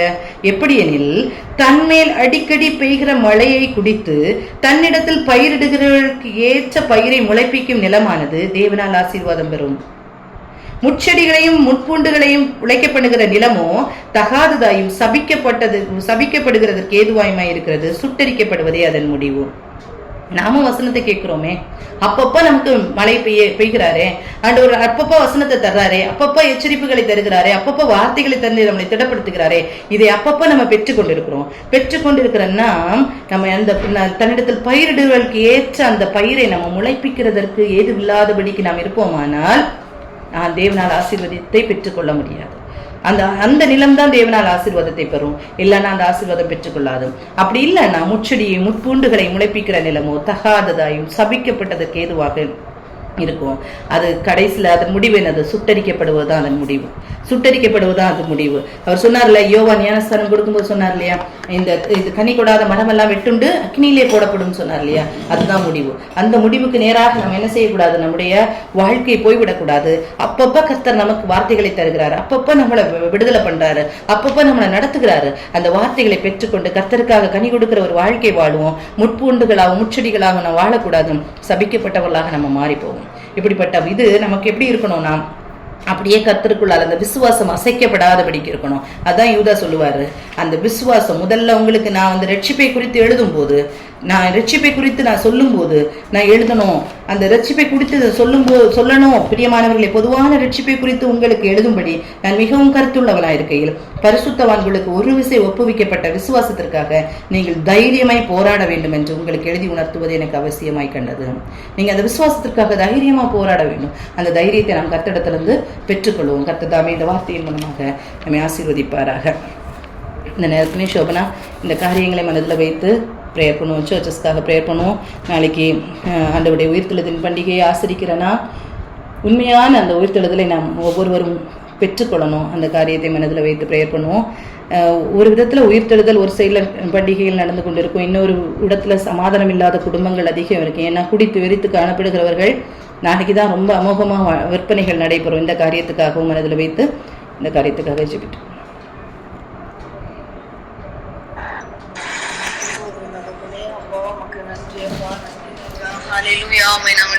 துதிக்கிறோம் ஸ்தோத்திரிக்கிறோம் அப்பா. தகப்பனே, உம்மை நாங்கள் ஆராதிக்கிறோம் அப்பா. அந்த வேளையில ராஜா அப்பா ஆண்டவரே, உம்முடைய பாதத்தில் எங்களை நீ கூட்டி சேர்த்தீரே, உமக்கு நன்றி.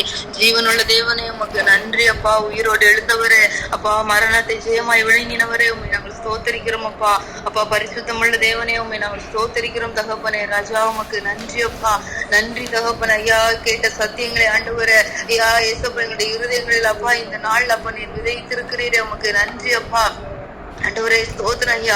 ஆண்டவரே, ரட்சிப்புக்கு ஏதுவான விசுவாசம் ஆண்டவரே ஒவ்வொருவருடைய இருதயங்களில் இந்த நாளில் அப்பா ஆண்டவரே நீர் போட்டதற்காக நன்றி ஏசப்பா. ஹல்லேலூயா. நித்தியத்தை குறித்த ஆண்டவரே பாரத்தை ஆண்டவரே இந்த உலகத்துல அப்பா வருகிற சோதனைகளையும் பாடுகளையும் தாண்டி தகப்பனே அப்பா ஆண்டவரே அப்பா ஸ்தோத்திரம். அன்று ஆண்டவரே ஆபிரகாமுக்குள்ளார இருந்த விசுவாசம், பவுலுக்குள்ளார இருந்த விசுவாசம் ஏசப்பா இந்த நாள்ல எங்களுக்குள்ளாரும் நீர் விதைத்திருக்கிற தயவுக்காக நன்றி ராஜா அப்பா. உமக்கு நன்றி நன்றி அப்பா. ஸ்தோத்திரிக்கிறோம் தகப்பனே. அழியா நித்திய வாழ்வுக்கு நேராக ஐயா நீர் எங்களை அழைத்து செல்லுகிறவர் அப்பா. உமக்கு நன்றி ஆண்டவரே.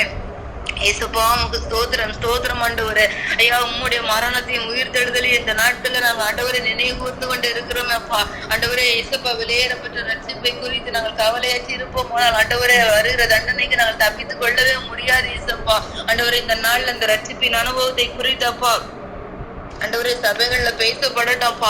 ஐயா ஸ்தோத்திரிக்கிறோம் ஆண்டவரே. அப்பா ஆண்டவரே கிறிஸ்து எதற்காக மரித்தார், அவர் எதற்காய் பரிசுத்த ரத்தத்தை சிந்தினார் என்கிற ஆண்டவரை எந்த உணர்வும் இல்லாதபடிக்கு அப்பா பாவத்திலே நாங்கள் வாழ்ந்து கொண்டு இருப்போமானால் தகப்பனே உண்மை மறுபடியும் ஒவ்வொரு நாளும் ஒவ்வொரு நிமிஷமும் உண்மை நாங்கள் சிலுவையில் அறைகிறவர்களா இருப்போம் ஏசப்பா. ஆண்டவரே எங்கள் பாவத்தை குறித்த உணர்வை கொடுங்கப்பா. பரிசுத்த ஆவியானவர் எங்கள் பாவத்தை கண்டித்து உணர்த்துங்க ஐயா. நாங்கள் நேற்று இருந்ததை காட்டிலும் இன்று பரிசுத்தமாய் மாறுகிற ஐயா அந்த உணர்வுள்ள இருதயத்தை எங்களுக்கு ஒவ்வொருவருக்கும் தாங்க ஏசப்பா.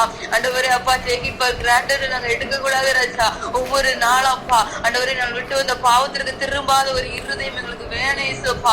ஆண்டவரே எங்களுடைய சுய பலத்தினால் அது முடியாது ராஜா. தகப்பனே நீங்க எங்களுக்கு தாங்கப்பா. நீங்க எங்களுக்கு இந்த கிருபைகளை தாங்க ஏசப்பா. ஆண்டவரே அப்பா எங்களுக்கு முன்பதாக எத்தனையோ மேகம் போன்ற திரளான சாட்சிகள் இருக்கிறார்களே அப்பா. அப்பா இந்த உலகத்தை செய்தவர்கள் இருக்கிறாங்களே ராஜா. ஆண்டவரே அவர்களை பார்த்து ஆண்டவரே ஸ்தோத்திரம் அப்பா எங்களாலையும் ஆண்டவரே ஐயா அப்பா நிலைத்து நிற்க முடியும் என்கிற அந்த விசுவாசத்தை தாங்கப்பா. நன்றி தகப்பனே.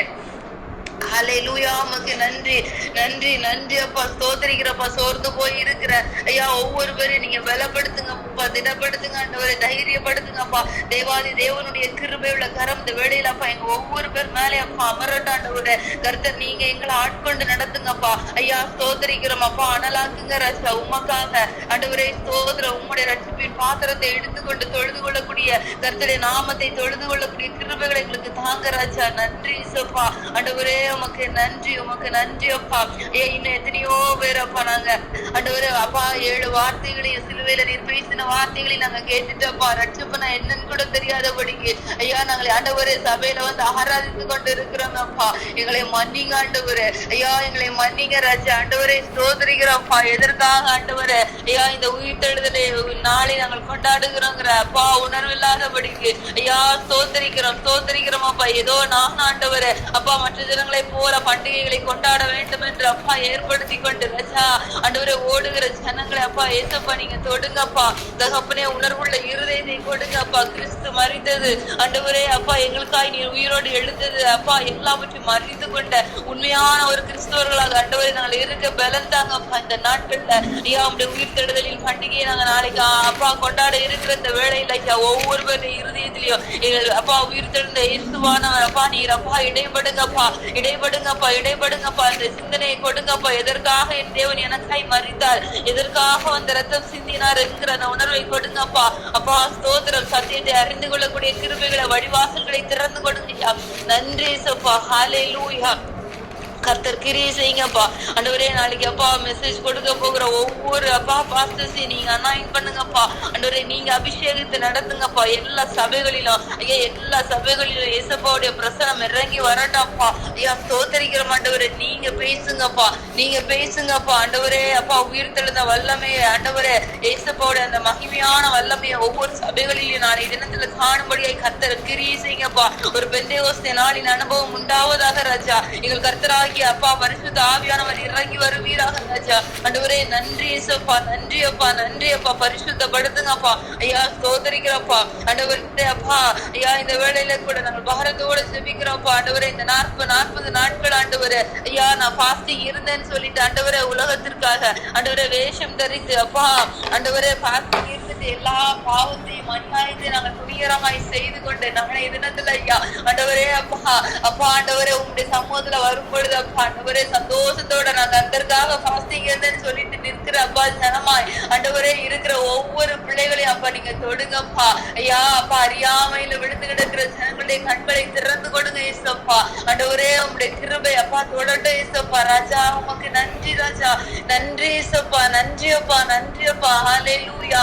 ஆண்டவரே அப்பா இன்னும் ஒரு கூட்ட மக்கள் அப்பா நாளை தினத்துல ஐயா ஆண்டவரே அப்பா ஸ்தோத்திரம் அப்பா புசிக்கிறதும் குடிக்கிறதுமாய் ஆண்டவரை வெறிக்கிறதுமாய் இருப்பார்களே தகப்பனே ஐயா. இந்த நிலைமை மாறுவதாகப்பா. இந்த நிலைமை மாறட்டப்பா தகப்பனே. கிருபையா இறங்குங்க. வாலிப பிள்ளைகள் அப்பா விசேஷமா நாங்கள் உங்களுடைய இயேசுவோட ரத்தத்துக்குள்ளார ஒப்பு கொடுக்கிறோம்ப்பா ஐயா. நாளை தினத்துல அப்பா ஆண்டவரே தகப்பனே அப்பா பேரண்ட்ஸு கீழ்ப்படுகிற கிருபைகளை கொடுங்க வீட்டுல அப்பா ஆண்டவரே அப்பா அப்பா ஸ்தோத்திரம் ஆண்டவரே ஐயா ராஜா எத்தனையோ ஆபத்துகள் விபத்துகளை நாங்கள் பார்க்கிறோம் ஆண்டவரே ஐயா தகப்பனே இரக்கம் செய்யுங்க அப்பா இரக்கம் செய்யுங்க அப்பா இரக்கம் செய்யுங்க அப்பா எவ்வளவு பரிதாபமான நிலைமையில இருந்து கொண்டு இருக்கிறதப்பா ஐயா அப்பா உயிர் தெழுந்த நாள் அப்பா ஆண்டவரே அதிகமாய் மது விற்கப்படுகிறது என்கிறத ஒவ்வொரு வருஷமும் நாங்கள் கேட்கிறோம் ஏசப்பா ஆண்டவரே இதை அப்பா மாற்றி போடுங்கப்பா ஆண்டவரே தகப்பனே அப்பா அப்பா சாட்சியாய் வாழ வேண்டிய ஜனங்கள் ஆண்டவரே பவுலை போல எங்களை என்னை போல மாறுகள் என்று சொல்ல வேண்டிய ஜனங்கள் ஆண்டவரே ஐயா அப்பா கேலிகளுக்கும் கிண்டல்களுக்கு ஆளாய் கொண்டு இந்த நாட்கள் அப்பா கிறிஸ்தவத்தை அப்பா அப்பா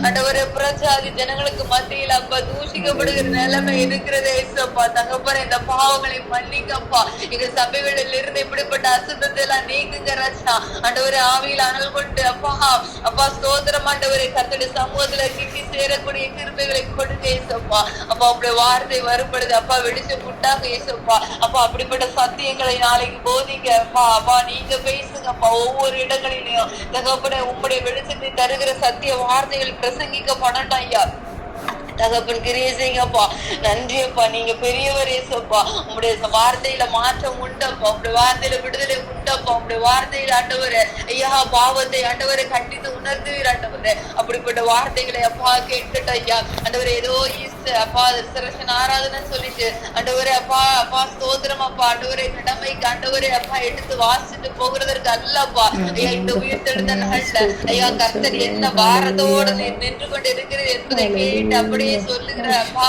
அபிஷேகத்தை பிள்ளைகள் மேல நீங்க வைங்கப்பா ஐயா ஸ்தோத்திரம் தகப்பனே நன்றி ராஜா கர்த்தர் கிருபையா இறங்குங்க ஏசப்பா ஆமென் ஆண்டவரே ஐயா எழுப்புதலை கொடுங்கப்பா எழுப்புதலை கொடுங்க ராஜா எழுப்புதலுக்கு நேராக ஐயா ஸ்தோத்திரம் அப்பா உயிர் தெழுந்து அப்பா அப்பா பரலோகத்திற்கு ஏறி செல்லுகிற அந்த நாள் வரை ஆண்டவரே ஐயா ஏசப்பா நீங்க சொல்லி கொடுத்தீங்களா ராஜா ஆண்டவரே அப்பா அதுல இருந்து அப்பா சீக்கிரத்துல பெந்தேகோஸ்தே நாள் வந்ததே ஆண்டவரே அப்பா எங்கள் ஏசப்பா எங்கள் தேசங்களில் ஆண்டவரே ஐயா இந்த உயிர் தெழுந்த நாளில் இருந்து ஐயா ஆண்டவரே ஒரு மாற்றம் உண்டாகட்டும் அப்பா எழுப்புதலுக்கு நேராக தகப்பனே அப்பா எங்கள் தேசம் ஆயத்தப்படட்டும் எங்கள் சபைகள் ஆயத்தமாகட்டும் எங்களுடைய அப்பா குடும்பங்கள் எங்களுடைய தனிப்பட்ட ஆத்மாக்கள் அப்பா ஆண்டவரே அப்பா எழுப்புதலுக்கு ஆயத்தப்படட்டும் அப்பா நன்றி ஏசப்பா அப்பா உருவாக்குங்கப்பா உருவாக்குங்கப்பா உண்மை கிட்டி சேர்ந்தபடியான அனுபவத்தை ஒவ்வொருவருடைய வாழ்க்கையில நன்றி ஆண்டவரே எங்களோட பேசின அப்பா மகாபெரிய கிருபைகளுக்காக நன்றி ராஜா ஆண்டவரே இந்த வேளையில கூட உடைய பாதத்துல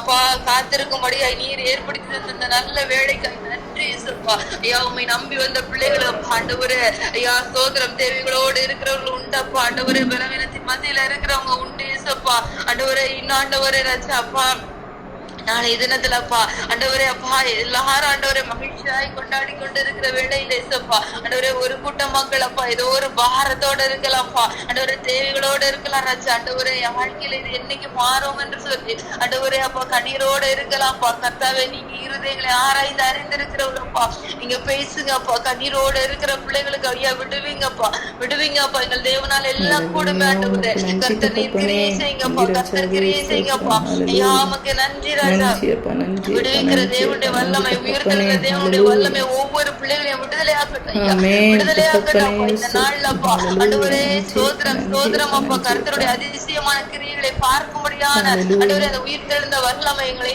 வல்லமை அப்பா எங்க மத்தியில அப்பா கிரியை செய்யட்டும் ஐயா நன்றி ராஜா நன்றி அப்பா காத்திருக்கிற அப்பா ஒவ்வொரு காரியத்திலையும் ஐயா கர்த்தர் நீங்க இடைப்படுங்க கண்ணீரை தொடங்க ராஜா அப்பா உங்கள் துக்கம் சந்தோஷமாய் மாறும் என்றவரே எங்கள் உயிர் தெழுந்த தேவாதி தேவனுடைய வல்லமை அப்பா ஆண்டவரே எங்களை சந்திக்கும் பொழுது ஐயா எங்களுடைய வாழ்க்கையில இருக்கிற துக்கமும் சந்தோஷமாய் மாறுமே அப்படிப்பட்ட கிருபைகள் ஐயா அந்த பெயர்ல சத்தத்தை கேட்ட ஒவ்வொருவருடைய வாழ்க்கையில நீங்க கொடுங்கப்பா கொடுங்கப்பா நன்றி தகப்பனே ஐயா சாட்சிகளாக நிறுத்துங்கப்பா ஐயா ஸ்தோத்திரம் அப்பா ஐயா எங்களை சூழ்ந்திருக்கிற ஜனங்களுக்கு அப்பா நாங்க அப்பா போய் நிற்கணுமே அப்பா ஆண்டவரே ஐயா கர்த்தருடைய மகனல்ல நாங்க நிற்கணுமே ஏசப்பா ஆண்டவரே ஆயத்தப்படுத்துங்கப்பா ஆயத்தப்படுத்துங்கப்பா ஆமென் ஆண்டவரே ஐயா அப்பா ஸ்தோத்திரம் இந்த உலகத்தின் நன்மைக்காக ஐயா அப்பா ஸ்தோத்திரம் பூமியில நீர் வாழ்ந்திருக்க செய்கிற ஒவ்வொரு நாளில் அப்பா இருக்கிற தேவைகளை கர்த்தர் நீர் பார்த்து கொண்டு இருக்கிறீரப்பா உமக்கு நன்றி அப்பா ஆண்டவரே இன்னும் என்னென்ன தேவைகளோடு இருக்கிறாங்க அப்பா நீங்க வாய்க்கப்படுங்கப்பா ஐயா உங்களுடைய சித்தத்தின்படியே நீங்க அப்பா செய்து கொடுங்க ராஜா நன்றி அப்பா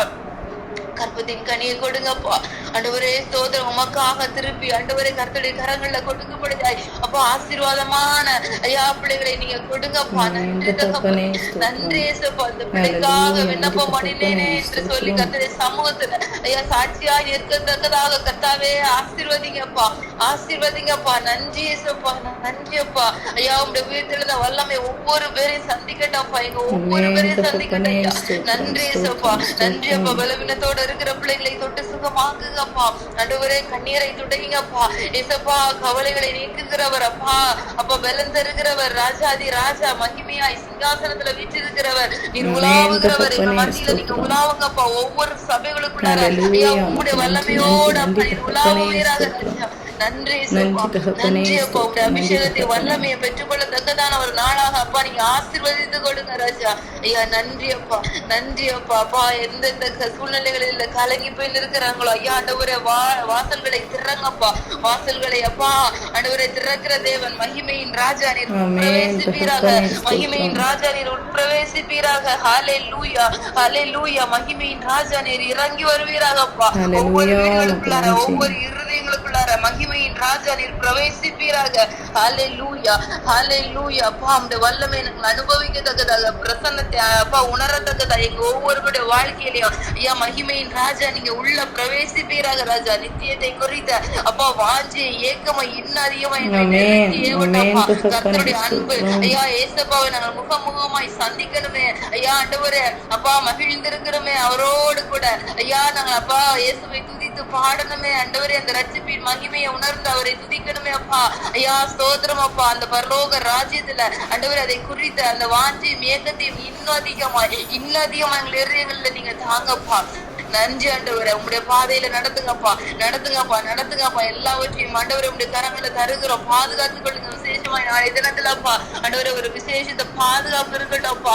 ஆண்டவரே அப்பா பாவத்துல ஐயா குடித்து வெறித்து இருக்கிற ஜனங்களுக்கு உணர்வடைகிற நாளா நாளை தினத்துல இருக்கட்டும் அப்பா. கர்த்தர் நீங்க பேசுங்க ஐயா, தடுத்து நிறுத்துங்கப்பா ஐயா. அப்பா எந்த ஒரு அப்பா ஆண்டவரே ஐயா ஆண்டவரே அப்பா அப்பா அசம்பாவிதங்களும் நடக்காதபடிக்கு கர்த்தர் காத்து கொள்ளுங்க ஐயா. பிரயாணங்களில் அப்பா உம்முடைய கிருபை கூட இருப்பதாக ராஜா.